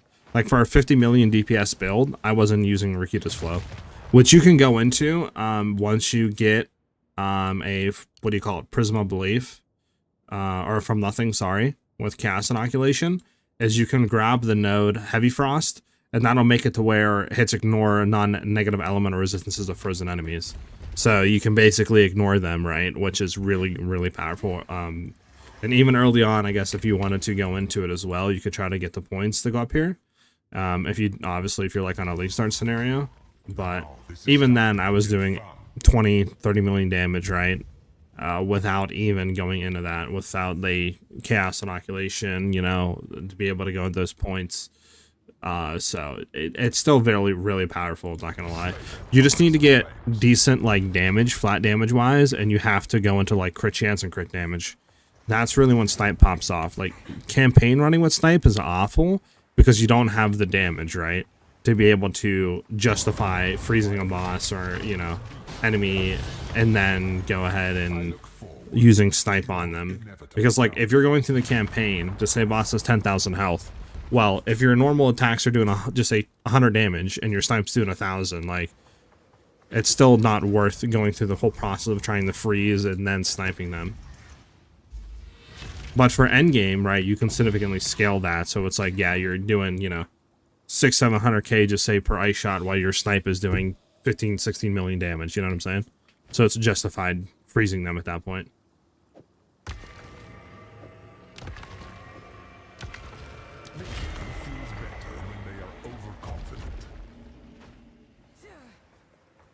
Does the YouTube sub do anything? Where do you get most value, YouTube or Twitch? If you're talking about membership versus YouTube's, like membership versus Twitch sub, it's I think about the same, to be honest. But you know, obviously subbing soon, that stuff is all on you guys. The only thing I ask you guys is just to make sure you're following the Twitch and or subbing to the YouTube channel, whatever like platform you're watching on, which is completely free.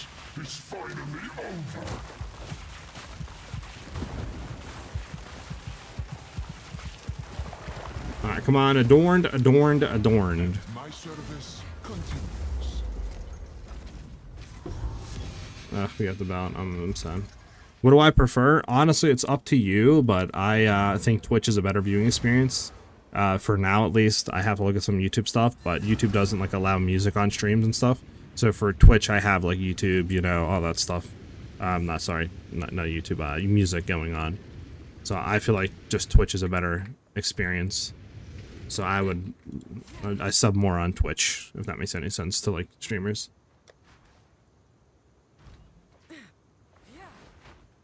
Are you still rocking Kadiros? And then the snipe just goes crazy on frozen targets, I see. If they aren't frozen, what's the damage look like? Significantly less. I don't run Kadiros anymore since I'm running a like reverse chill setup. I'm running a Fixia's Wrath. This is just super good for defensive layers, because normally it makes enemies take increased damage, and if we haven't seen Serene Inheritance on, it would make us actually take more damage since we have chill on ourselves. But since we have this and it actually reverses the effect, this actually gives us damage reduction, right? So we have 50% chill on ourselves, which means we're actually getting 50% reduced damage taken. So it's such a big multiplier, you know what I'm saying, of just having that defensive layer there. So I don't run that. I just want a rare quiver for bossing and then a Fix's Wrath for everything else with fork on Ice Shot. This is not amusing. I am your enemy. Challenger, prove yourself worthy of chaos.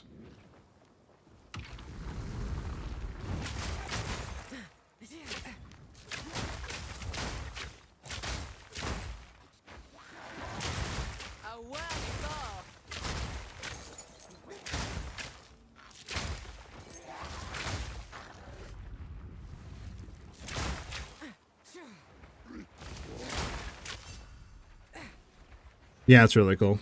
Legion with the follow, much appreciated, brother. Thank you very much, dude.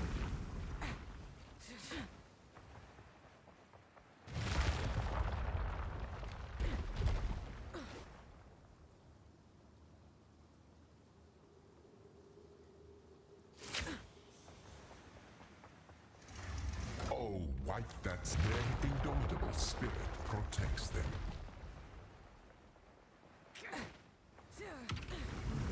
Outlive my expectations. I do expect the reverse chill tech to probably be nerfed next season. Like, yeah, it does take 2 pieces of, you know, like gear to make work, but it is really good, you know what I'm saying? Like, 50% increased action speed correlates to movement speed and attack speed and all that, so it's pretty nice for a lot of, you know, non-like magic-based builds. So I feel like it is probably going to be touched, especially for bow builds with the Fixier's Wrath, right? It's pretty nice just for defensive layers. So it's like, I definitely probably will get nerfed in some way. I don't think they'll take the interaction out unless Fate of the Vow doesn't go core and you can't get those like Vow Cultivation Orbs. Then obviously, you know, you can't even do the interaction. So I would say if you guys want to, like, if you're playing a bow build and you want to zoom around quick and have that a nice defensive layer with a Fixer's Wrath, I would try to, you know, use the tech while you can, while it's in its like most powerful state. What do you use for FPS, GPU, CPU, and LAT layout? What I'm using is NVIDIA GeForce overlay. It's a little overlay. I believe if I do, let me look at these guys. I think if I do like this and that, yeah, it takes it off. If I do Alt plus R, and then I can put it back on. And that just lets me know like everything, which is nice. I feel like it's a lot smoother than most video games, and it's not like very overly, you know, in your face. Just like a nice little layout there. Shows you guys stuff. Don't give up so early. Natural selection breeds the mightiest foes. AMD overview. Seek out the cores. I don't think it's AMD. I think it's NVIDIA GeForce. I think it's the NVIDIA GeForce overlay.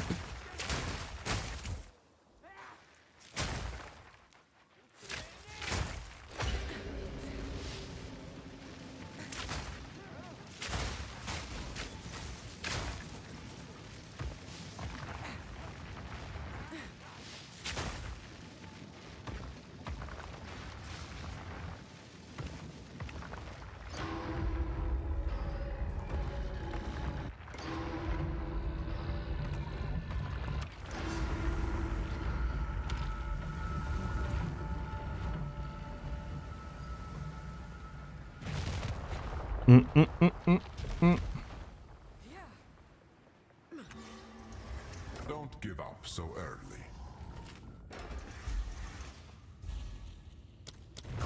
Do blood globules. Just enabled it? Hell yeah, Astral. Don't stare for too long, challenger.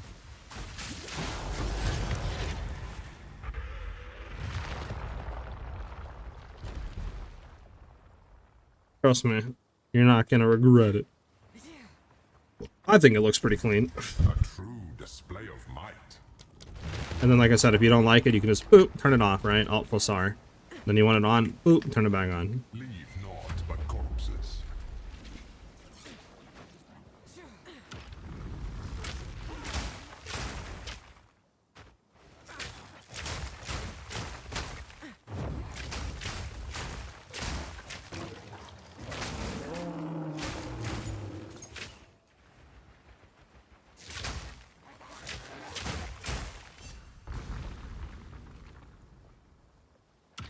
Bum bum bum bum.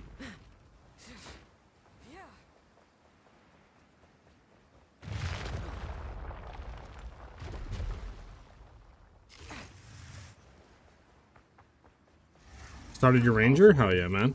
Impressive. You are more frail than you know. As always, if you have any questions, dude, for the build, or you need, like, you know, help in any May their blood way, just feel free to shoot me a, you know, message, post in the Discord, all that stuff, dude. Because there's a lot of helpful people, even if I don't get to you, right? Like Ellie, Min, Let's go, baby! just other people that are in the Discord as well. So.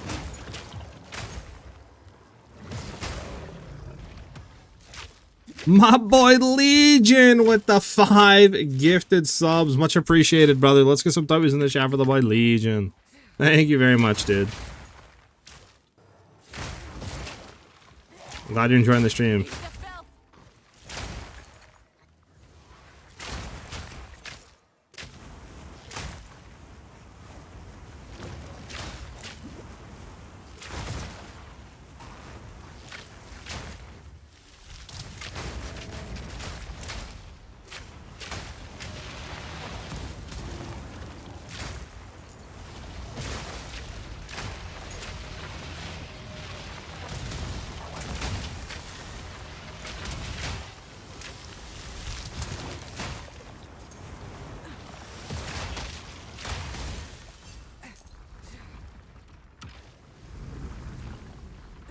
Alright, we got what, boys? 8 minutes left? And then we gotta get in and check out the new POE1 stream. You're coming back to YouTube? Alright, Legion. Much appreciated, brother, again. Thank you for the 5 get the subs, dude. a challenge. Much appreciated, man.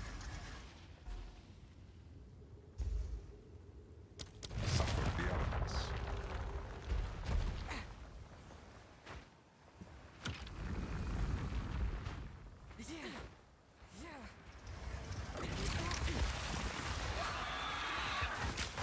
Will you prove to be true?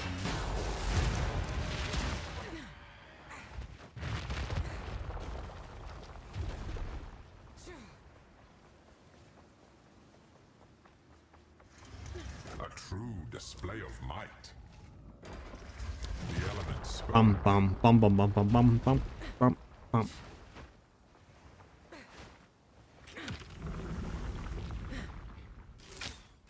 outlive my expectations. A worthy foe.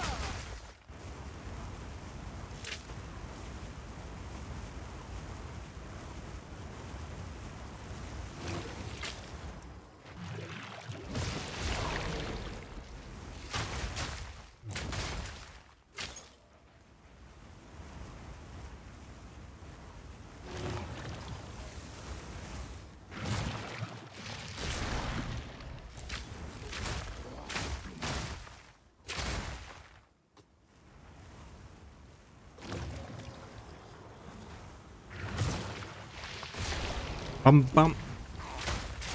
We got, what, 5 minutes? I think we're gonna be done. I think we have boss after this, or one more room boss, so it should be good enough. Honestly, we probably would have been done by now if this room wasn't a minute. Basically, you know. Sit here and do nothing for a minute and a half.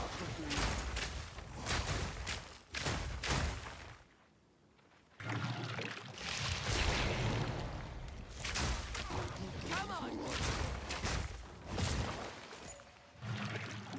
Do, do, do.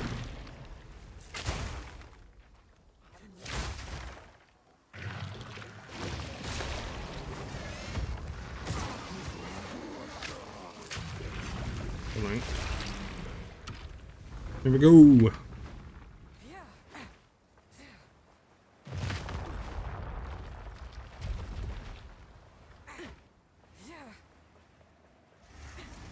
Alright, last one. Lightning descends. As long as it's not an escort statue, we can get this done really quick. Okay, this is just killing monsters in the circle, Rituals require so we should be fine.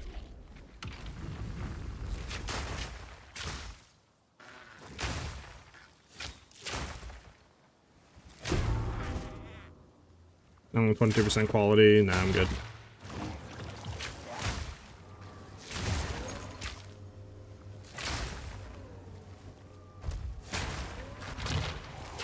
Okay.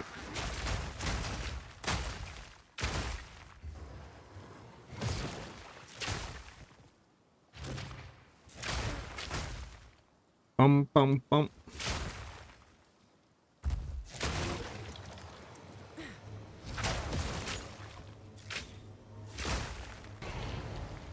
Okay.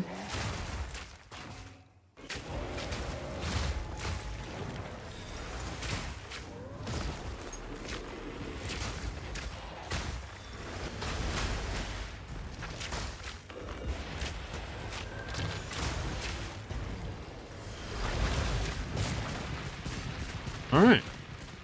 It's over here. Yeah, it is.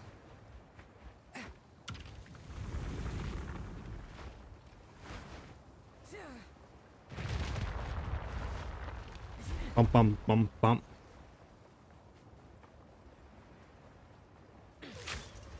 Took you long enough. Drown in a sanguine flood.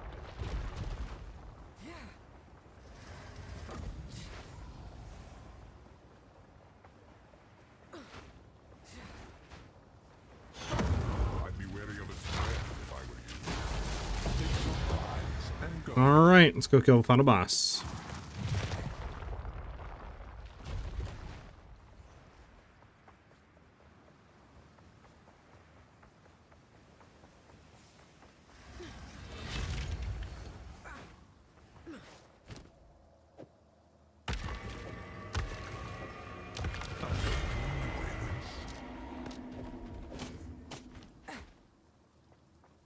Here we go.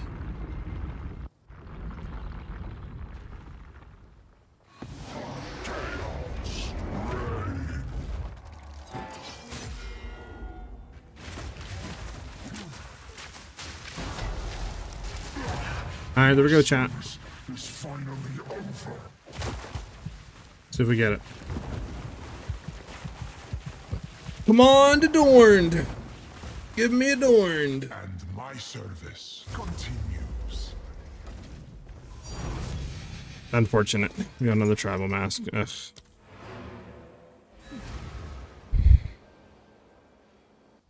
Alright, I need to get it pulled up now.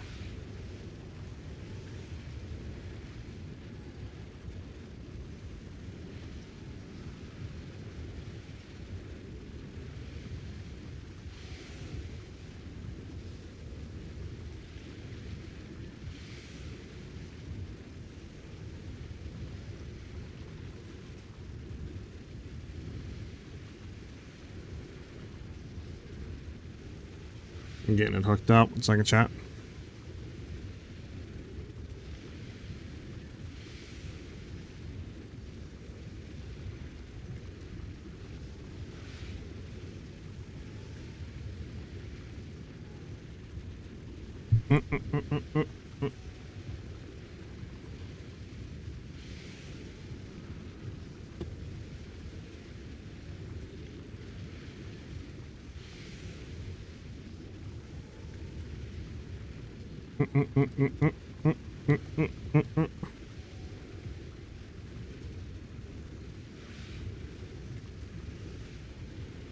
Alright.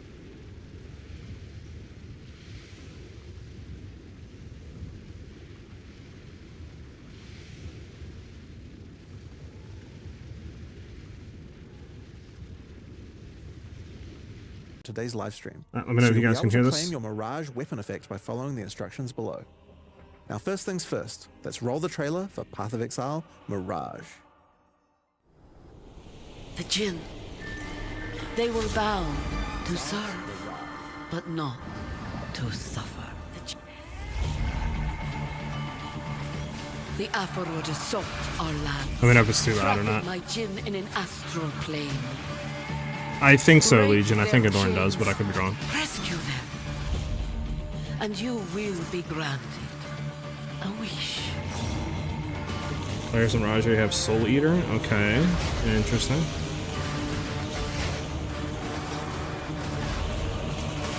Interesting.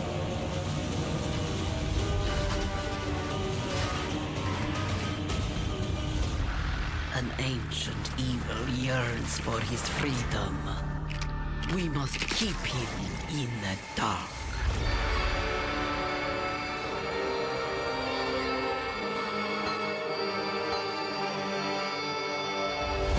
Interesting.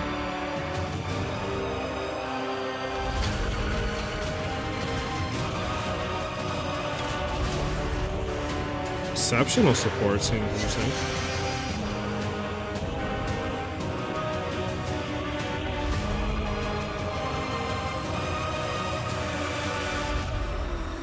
Interesting. Looks cool. Again, I don't really know what the whatever ascendancies it said was. Again, kind of out of the loop on PoE, but they'll probably explain it. So March 6th, interesting, is when it comes out 1 week from now. In today's stream, we'll take you on a deep dive into Path of Exile Mirage, where you'll unravel ancient mysteries, unlock new powerful rewards, and become part of the eons-old story of the Winter Sekima. There are also significant in-game changes coming alongside Mirage, including a progression of the in-game storyline, a new in-game atlas system, and as always, new rewards to match. After that, we want to talk about the slew of new Holy Templar skills and supports, as well as an additional Ascendancy class option added to the Scion, which some of you may find familiar. Next, we'll cover our new supporter packs, and then lastly, have a live Q&A session, where Ziggy D will ask Path of Exile game director Mark, as well as game designer Octavian, your questions from Twitch chat. Interesting, interesting. After the live stream, we'll drop the full patch notes at 11 AM NZT or 2 PM PST. So let's get started. I'll hand things over to Mark to introduce the new league. Let me know, by the way, guys, if you need it to I'm be Mark louder or not. Roberts, game director on Path of Exile. In Path of Exile Mirage, you'll be taking on the Yeah, I don't know, Legion. a sect of See if they say anything on desert-dwelling that. necromancers who have lingered in the shadows for centuries. They are outcasts of outcasts, with no home or promised land. Instead, they seek their sovereignty through darker means. The Afarud have captured the souls of Jinn throughout Rayclast. They are killing them, sapping their energies for purposes unknown. You must fight your way past the Afarud's necromantic creations to find the captive Jinn. Here, Virashta, an ancient Marikith sorceress, has been doing what she can to protect the Jinn, but she needs your help to free them. After successfully defeating them, you will then be asked by Virashta to enter the Astral Realm and break the tether trapping the Jinn there. This gate to the Astral Realm is a mirage, an imperfect copy of the area around the captured Jinn. Now, when we say an imperfect copy, we mean that quite literally. Hold tight, because this leak mechanic has some serious implications for juicing areas. Interesting. We'll get to that in a moment. Virashta can augment the magic of the Mirage further, as she allows you to enter, giving you the option to choose one of 3 wishes before you do so. What is your desire? These wishes are modifiers that will apply to the Mirage area, and have some pretty potent outcomes. There are wishes that grant extra rewards, such as the wish for glyphs, which causes all portal and wisdom scrolls in the Mirage to instead drop as other currencies. Well, that's really good. Or wishes that will spawn rewarding enemies, such as the wish for avarice, which replaces a number of packs in the area with gilded enemies that convert their equipment drops to gold. And wishes that can grant you extreme power while inside the Mirage, such as the wish for souls or the wish for godhood, which allow you to consume the souls of your enemies, or make Well, you that's completely insane. You can't unkillable. die in the area? That's pretty, While within pretty the insane. Mirage, of course. Each wish is also marked with the sigil of one of 3 powerful Jinn. The Sand Jinn, Fire Jinn, I don't have my ad blocker Or up. water I gem. apologize, guys. Depending on the sigil See if I can chosen, get it up on them. monsters within the affected Mirage will have a small chance to drop one of 3 new coin currencies. A coin of knowledge, coin of power, or coin of skill. Each of these coins can be used on a max leveled skill gem, corrupting it and augmenting it with a random support that matches the color of the coin used. Only one skill that is imbued this way can be socketed into a given equipment item at a time, meaning you cannot have 2 imbued skill gems in your body armor, as an example.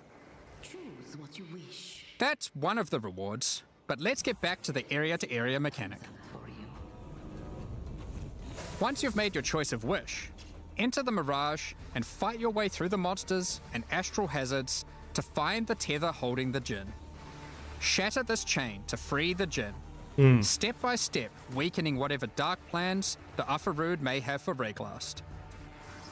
Wishes are not the only value a Mirage has to offer to an enterprising exile. As we mentioned earlier, Mirages are an imperfect copy of the area the Jinn occupies in Rayglast, and it will copy almost anything, as long as it's within the domain of the Jinn. Mirages created from an endgame map, for instance, will have all Scarab, Atlas, and map modifiers the area had. It's good for Mirages juicing. created next to a strongbox will have a new strongbox ready for you to open. Blights can be defended again.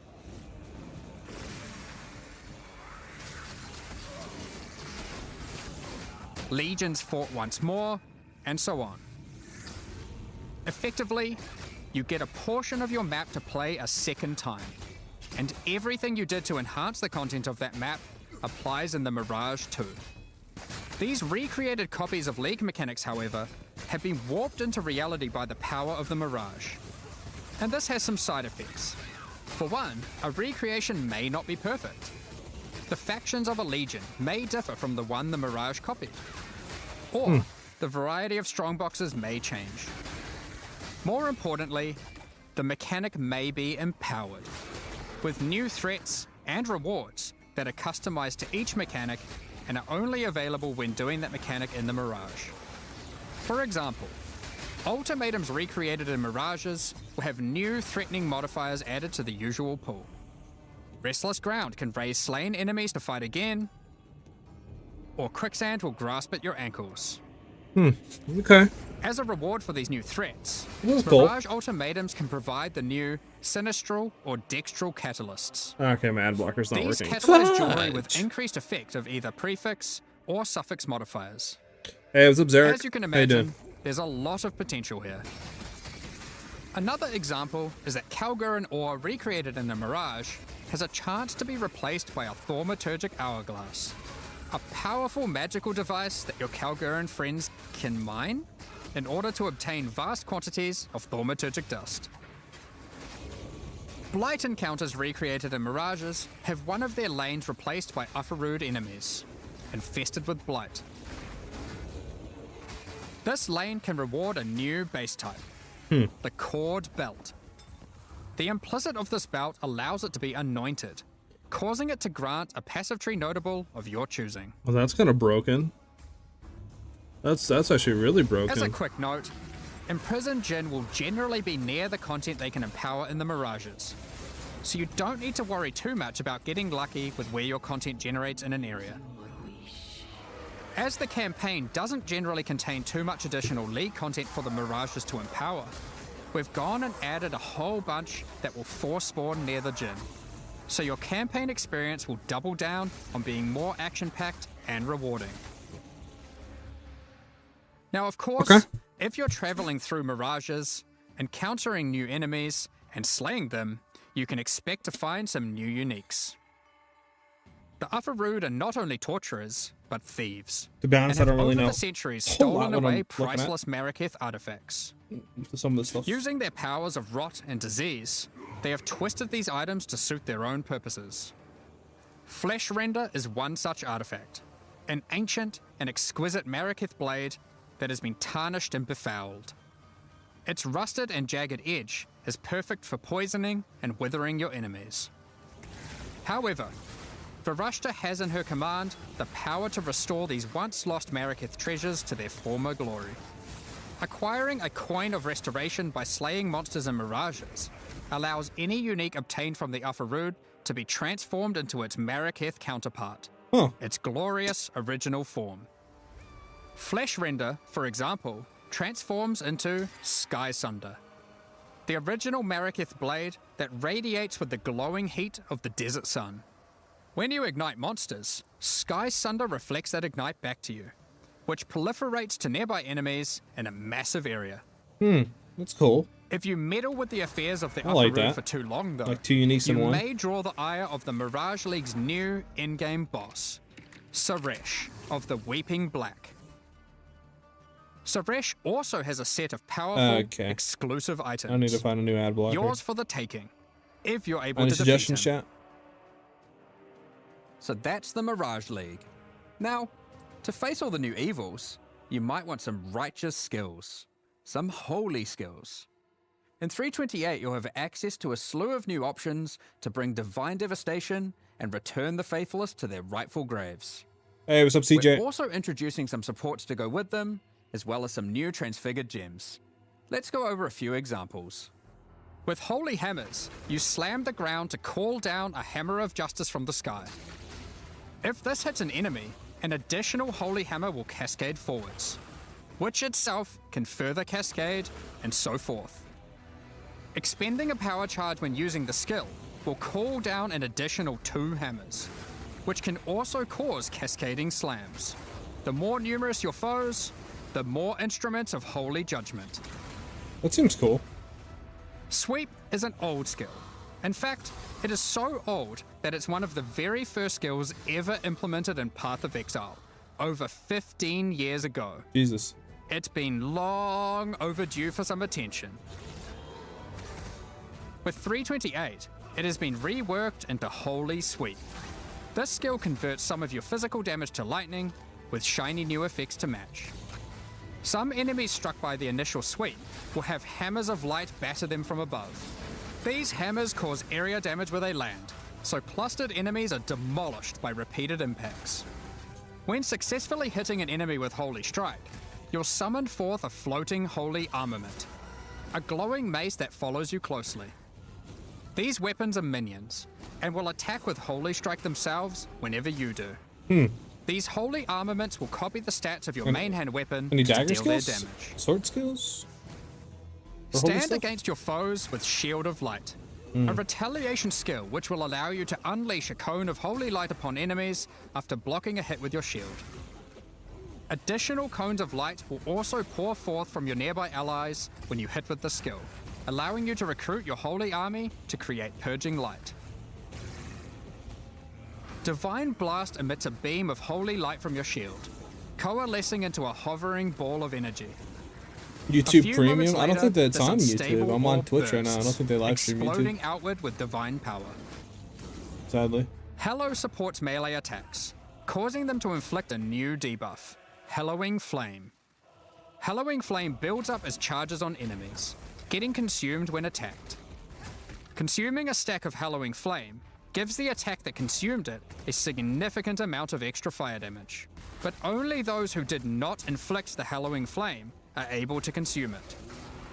Perfect for those of you who enjoy a more supportive playstyle with your army of holy sentinels. Or friends, when they're online. We've also added sources of this debuff to a number of other places, such as unique items, cluster jewels, and the Guardian Ascendancy class. What? We also have another batch of new transfigured gems, with many of these being variants for gems which previously had none. One example is the Shockwave Totem of Authority, which casts its higher damage dealing Nova at your location instead of its own. You might also enjoy Orb of Storms of Squalls. These storms warp directly to targets when you use lightning skills, and arc lightning upon doing so. This gives you a mobile storm of destruction, that follows you as you dive into battle. Interesting. We'll leave the rest of the transfigured skills for you to comb through in the patch notes. Speaking of the patch notes, as always, we love to shake up the meta, so we've done a bunch of balance adjustments to a few other things as well, such as a pass on bloodline classes, expanded the passives available to the Templar section of the passive tree, and various improvements to existing holy theme skills such as Static Strike, Holy Flame Totem, and Dominating Blow. We're also doing our usual improvement to some of the least played Ascendancy classes, this time with a focus on Guardian and Warden. Interesting. Speaking of Ascendancies, let's talk about the Scion and her new Reliquarian Ascendancy class. For those that have played the Legacy of Frisia events, this class will seem familiar. The Reliquarian is a learned Scion that has studied history at the Oriath Academy. She is a part of a secret society of Oriathans, dedicated to collecting and discerning the strange properties of unique items. All of her passive powers come from these unique items, found from throughout Rayclast. After ascending, first select the power of a unique armor. Victario's influence increases the level of all your auras and gives them a much larger area of effect. Or instead, take Kilowava's Bluster, giving you a chance to have extreme elemental resistance against incoming hits. Next, pick from a unique weapon power. Widowhail greatly increases the bonuses gained from your quiver. Or Martyr's Teaching, which causes your minions' critical strike chance with attacks to be equal to your main hand weapons. That's interesting. I like that class. Lastly, pick your Crown Jewel, a unique jewelry power. Astral Projector causes Nova spells to cast from enemies rather than from yourself. Or take Astramentus, simply giving you a huge boost to all your attributes. That is OP, Due Jesus. to all the ways you can mix and match unique powers, the Reliquarian has more flexibility in how you build it compared to any other Ascendancy class in the game. Our plan going forward is for the Reliquarian to not be a static Ascendancy class, and between each expansion, the unique powers which are offered will change. If you don't like what she offers this expansion, hopefully she'll have the power of your favorite unique item in the next one. Okay. Time to move on to the endgame. That seems kind of cool. I might With look this into that for expansion, some we sort of are aiming builds. to liven up the endgame, giving players new experiences, strategies to leverage, and streamlining or removing the more frustrating tasks. Extensive changes will be coming to the Atlas and how you engage with maps, That seems without really good. interfering with the beloved core experience that has made mapping so successful. In the last few endgame updates, you experienced Zana's story, how she helped defeat the Elder, tried to stop exiles from going mad in the Atlas, and faced new threats pouring forth from it. In the most recent expansion, she eventually realized that there was only one way forward: to destroy the Atlas.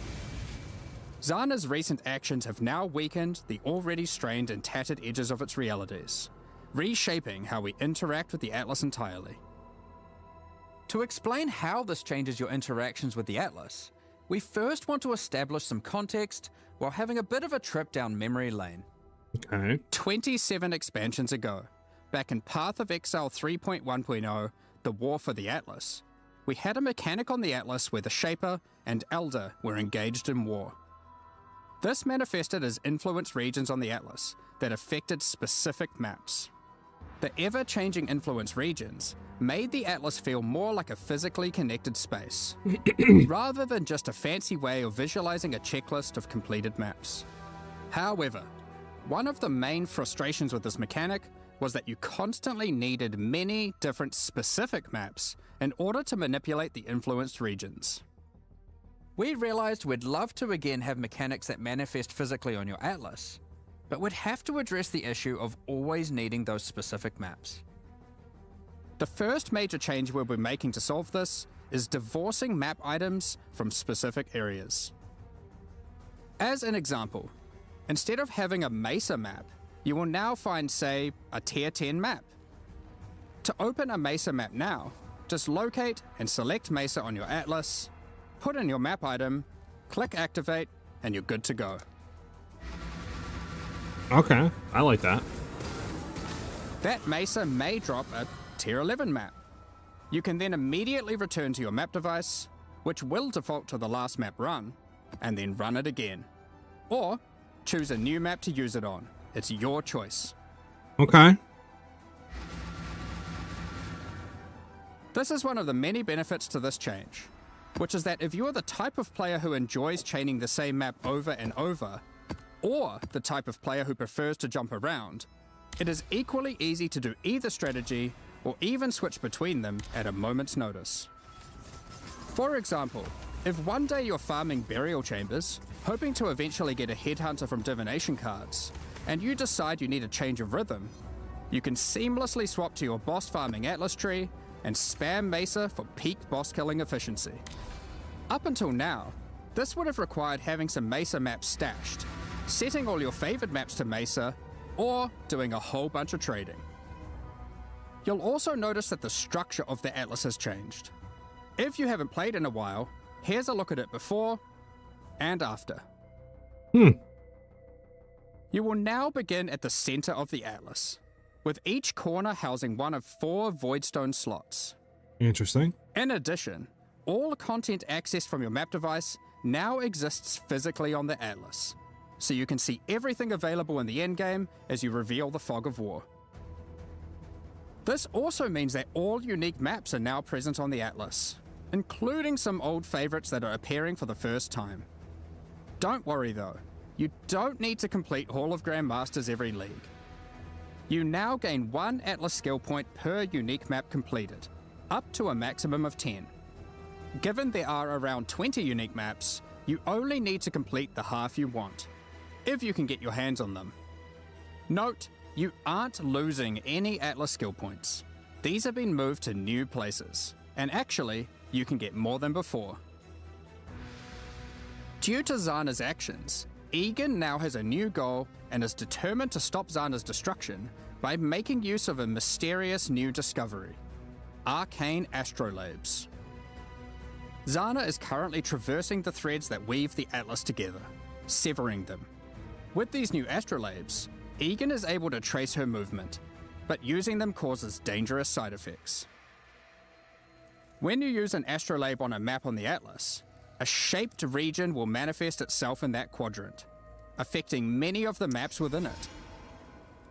There are many different kinds of astrolabes, and they apply different types of shaped regions. For example, an abyssal region, which causes all the maps to have an additional abyss. Or a blighted region, which adds a blight encounter. Completing the content added by the astrolabe will remove the shaped region's influence from that map. Upon doing so, every other map remaining in the shaped region will gain an additional modifier. This means as you progress through the shaped region, maps you run will become more and more intense, with the relevant mechanic getting more and more juiced. Jeez! I like that. Finally, That at seems the cool. end of the region of maps, once you have successfully rid the atlas of the shaped region, Egan will take you to one of 4 memory vaults, where there are powerful rewards to be had. He cares only for the knowledge hidden within that vault, so any items are yours for the taking. Each vault is associated with a specific quadrant on the atlas, so you're able to target a certain vault if you're wanting to try get a specific type of reward. One such vault is the Archon's Vault, where you'll be rewarded with powerful unique items. Or the Zealot's Vault, to acquire valuable currency items. This new shaped region system is one that promotes running many different maps. But for players that want to engage with this new system while still wanting to run the same map over and over again, the synthesized stability keystone on the Atlas tree enables exactly that. With all the new endgame changes, we thought it would be also good to mention some handy tips and tricks for quickly navigating the new Atlas. When using the map device, the Atlas defaults to your previously run map, so running the same map over and over is as few clicks as possible. You can right-click unique maps or map fragments in your inventory to automatically open your atlas to that location with the map already placed and ready to run. When you select a special area that requires multiple items, such as to fight at Zeri or open the Domain of Timeless Conflict, if you have the fragments to access that in your inventory, it will automatically add them to the map device in the right spot. W. That's the core of the new endgame. But there's a lot more endgame changes coming in 3.28. Let's blast through them. Over the last few expansions, we've been working on streamlining the mapping experience. And we wanted to continue to minimize busy work so you can spend more time doing what you love, killing monsters and getting loot. To that end, we've made a number of changes. We won't get into too much detail, but here's a quick summary of what you can expect to have received adjustment. We've removed cartographer's chisels and map device crafts entirely. The loss of content and loot here has been compensated for in other places. Voidstones now grant special global bonuses while socketed on your atlas, including adding the new Originator Voidstone, which enables specific atlas bosses to drop exceptional supports. We'll elaborate more on that in the next section. Okay. T17 maps as you know it have effectively been removed. The bosses have been kept around, and they better fulfill their original purpose of being a gateway to target farm uber pinnacle bosses. The most annoying modifiers on Originator maps have been removed or replaced. No more getting turned into a slug for simply using skills. And no more will you be incapable of dealing damage periodically. Petal skills in Originator maps have been removed. However, some of their effects are now available from the altars and memory threads. Memory tears, instead of adding a memory thread to your atlas, will now drop an itemized version of that thread, allowing you to save it for later or trade it at your leisure. We've added new scarabs, such as this Expedition Scarab of Infusion, which can generate some truly tempting logbooks. And for those of you looking to take on the ultimate one-on-one fight, the Anarchy Scarab of the Exceptional will place a true antagonist-level rogue exile threat in your map, empowered by every type of Wildwood Wisp, possessed by a tormented spirit, augmented with rare monster modifiers, and affected by a shrine. This exile is not to be trifled with. Alongside that, we've also changed some, such as the Beyond Scarab of Resurgence, which now causes all 3 Beyond bosses to appear when a Beyond boss would spawn in your map. On top of that, we've made improvements to a number of weak Atlas Tree passives, such as Pillage and Plunder, which now grants a chance for items dropped by Syndicate members to have a Fractured Veiled mod. Check out the new The Paths Not Taken keystone, which means your maps on average will drop twice as many divination cards. But which ones can drop will be a mystery. And last, but not least, we've also made some changes to King's March shipping, such as we've swapped the rewards given by sending ore and crops. I wonder what this new port will send back. Ports will now give more rewards for favoured resources, and you can even re-roll them for gold, if they're not offering what you're after. Specific ports will now reward specific tattoos and rune grafts, making it easier to target the ones you want. Not to mention, the Kalgurans have discovered several new powerful rune grafts for you to get your hands on, such as the Rune Graft of Fury, which causes you to gain rage on using a life flask, and the Rune Graft of Resurgence, which causes Arcane Surge to also grant life regeneration. We mentioned earlier about the Originator Voidstone enabling access to exceptional supports. So let's get into that, as there's a decent These like amount lineage to cover. gems, maybe? After defeating the incarnations of Fear, Neglect, and Dread, you will obtain the Originator Voidstone. As mentioned earlier, This Voidstone allows new, exceptional support gems to drop from many bosses across the Atlas. These new supports are an improvement over the old Awakened support system, which is being phased out. Awakened supports have long been a capstone investment for a character, but there's existed a gulf between the more interesting ones, such as Awakened Spell Cascade, which has some additional transformative effect, as opposed to some of the simpler Awakened supports, which just have slightly higher numerical values. Exceptional supports will all be transformative, serving as an additional late-game tool to customize your build around, and extending character customization and creation even later into a build's life. One of the goals here is to provide interesting build choices even at later levels and deep into the endgame. However, we are certainly not aiming to reduce top-end player power with these changes. Exceptional supports will still be super strong. If used well, they will catapult your character even further than before.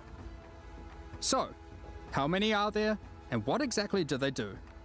There are over 40 new exceptional supports to discover, adding additional enticing drops to bosses that may otherwise have felt not as worthwhile to run, giving players extra reason to take on those challenges. For instance, from the King in the Mists, we have the Hex Toad support.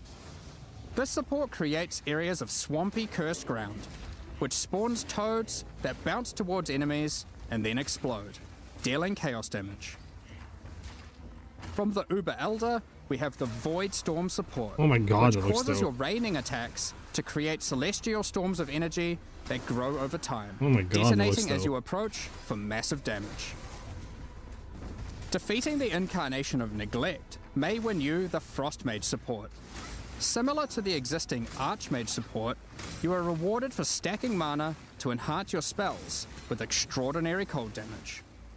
We'll tease some more of these before launch, but there will be many, many more for you to discover.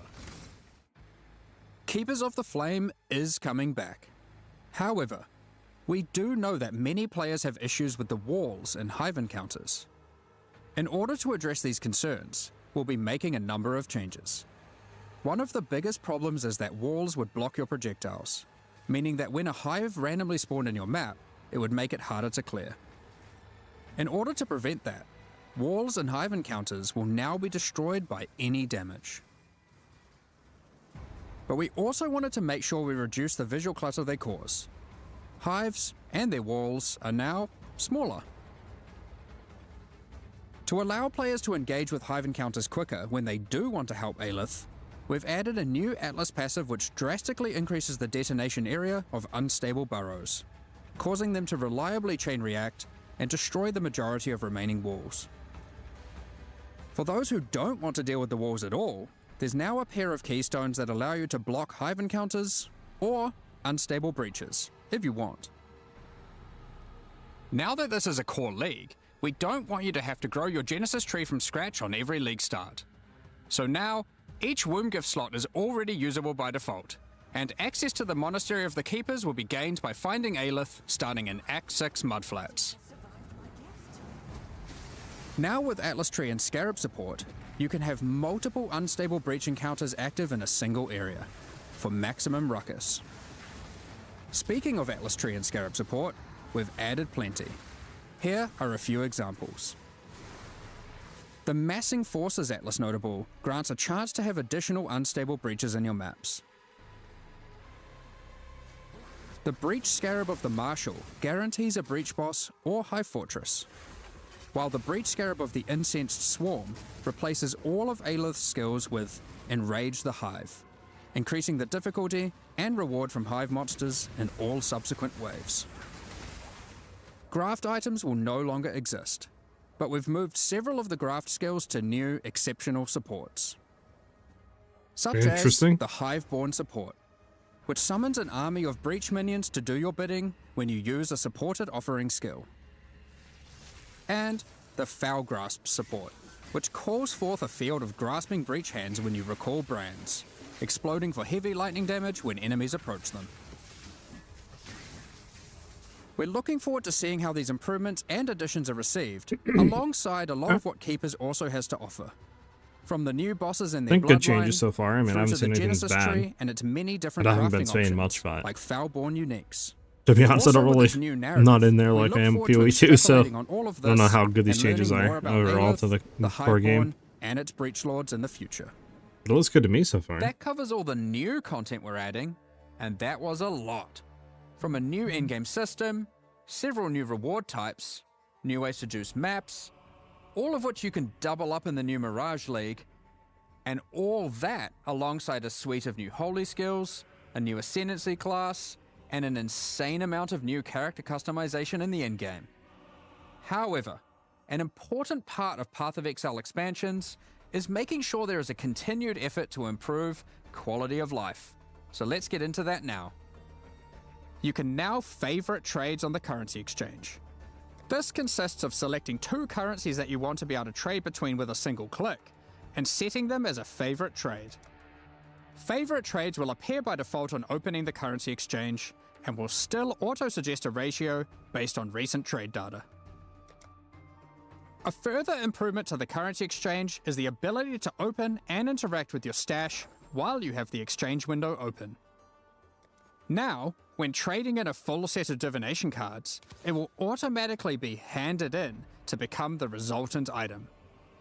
If you then turn in another set immediately, the reward from the previous set will be transferred to your inventory directly, assuming there's enough free space to do so. Labyrinth font crafts that previously gave a random transfigured gem now allow you to choose which transfigured gem of that type you'd like to receive. The asynchronous trade item sale history is now hoverable, with full item descriptions of the sold item. When using Divine Orbs, you can now tell exactly which modifiers can be randomized. The ritual icon will now glow if you've got significant unspent tribute in an area and all rituals are complete, and a pop-up will appear after the final ritual completion. Also on the topic of ritual, you can now quick use vessels on completed rituals. Have you ever tried to click a divine shrine surrounded by enemies and find it extremely difficult to click? Well, shrines now take priority over monsters when clicking in an area they overlap. We need that in PoE 2, I'm not gonna lie. Since 3.24, we've been looking to add new ways to improve the campaign experience, and 3.28 is no different. This patch, we've added over 20 landmark rooms throughout the campaign, scattered across all 10 acts. Some of these reward some pretty useful stuff, so keep an eye out for the new and unexpected rooms, side passages, chests, and encounters as you progress throughout Rayclast. We want most of these to be a surprise, but we'll show you just one. There is now a small central island in the Karui Fortress, all inhabitants of which will drop a basic tattoo when slain. Next up, we're going to be talking about our new supporter packs. Today, we're launching 2 new series of supporter packs: the Curator of Wisdom and Iron Incarcerator packs. Each tier contains the pack's full face value in points, alongside several exclusive microtransactions. As always, the microtransactions in these packs are purely cosmetic and do not affect your character's power or progression in any way. The Curator of Wisdom series of supporter packs contains 7 exclusive microtransactions. The Traveling Wisdom back attachment has all the necessary tools you may require to chronicle your journey, complete with a helpful rat friend. These chronicles will activate their magic upon identifying items, and will track the number of items identified of each rarity. Just hover the item, or link it in chat to show it off. The Acquired Wisdom Unique Finisher effect summons an ancient scroll that consumes unique enemies and the knowledge they hold. Most exiles would struggle carrying piles of scrolls while traveling Rayclast, but the Grand Curator of Wisdom armor set is Interesting. perfect for the adventurous scholar. Any expert curator knows that scrolls hold more than This just pack knowledge. looks a little eh. They also hold power. As you cast spells, the scrolls attached to the armor will burn away, before rematerializing shortly after. It also features a series of helmet variations, so you can get precisely the look you're after. Summon your Scroll Shaper familiar pet to follow alongside you. This creature is formed from folded magical texts and can shapeshift between different forms. You can think of this as having multiple pets in one. It can fold into a fox and then even burn away, reforming into a flying bird. This series That's of kinda packs cool. I like also that pet. contains the Scroll Portals, jumbo-sized versions of the Scroll of Wisdom and Portal Scroll that you can make a quick retreat through. A supreme catalogue of knowledge can't remain in one place for too long and risk being pillaged by thieves. The Titan Apex Hideout features a colossal titan who carries your base of operations atop their shoulders, constantly moving through a boundless desert.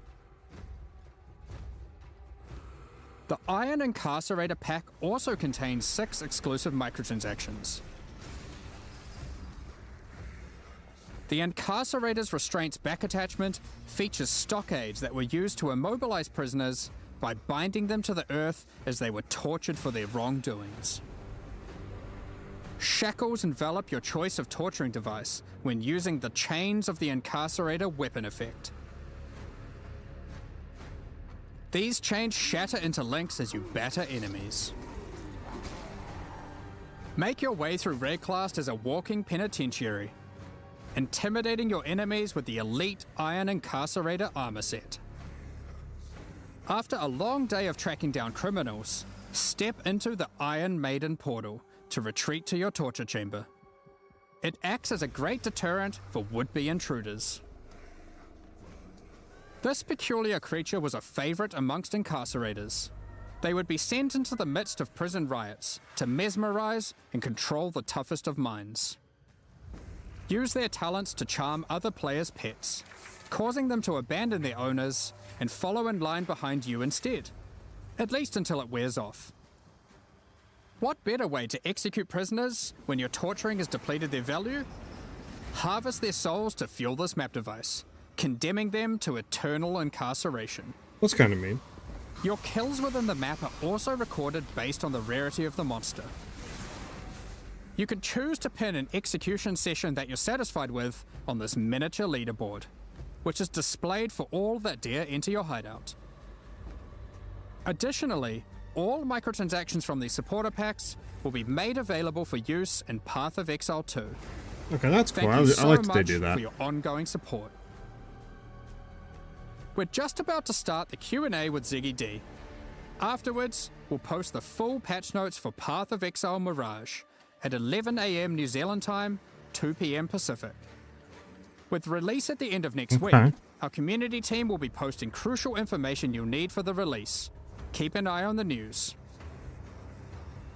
Alrighty, now we got the Q&A and stuff. So overall, I think it's pretty good. Changes again, like I said, I don't know exactly what I'm looking at, but everything looks pretty good. In my eyes, at least. The new league looks cool. I do like that new ascendancy for Scion, not gonna lie.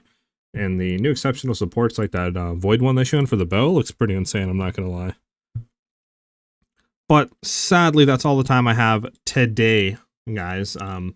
Gotta go do some stuff, so I have to end stream a little bit earlier today. Again, thank you guys very much for vibing out, following the stream. Thank you for the gifted subs again, Legion, and for subbing to the YouTube channel, guys. I should be live again tomorrow around 11 or 12 p.m. Eastern Standard Time. If anything changes, obviously, I'll let you guys know in the Discord, which you guys can find by doing !Discord in chat. You'll get the link for the Discord to join up. So thank you guys very much again for vibing out and chilling. Hope to see you guys back with us soon, and have a great rest of your day, guys. Peace out.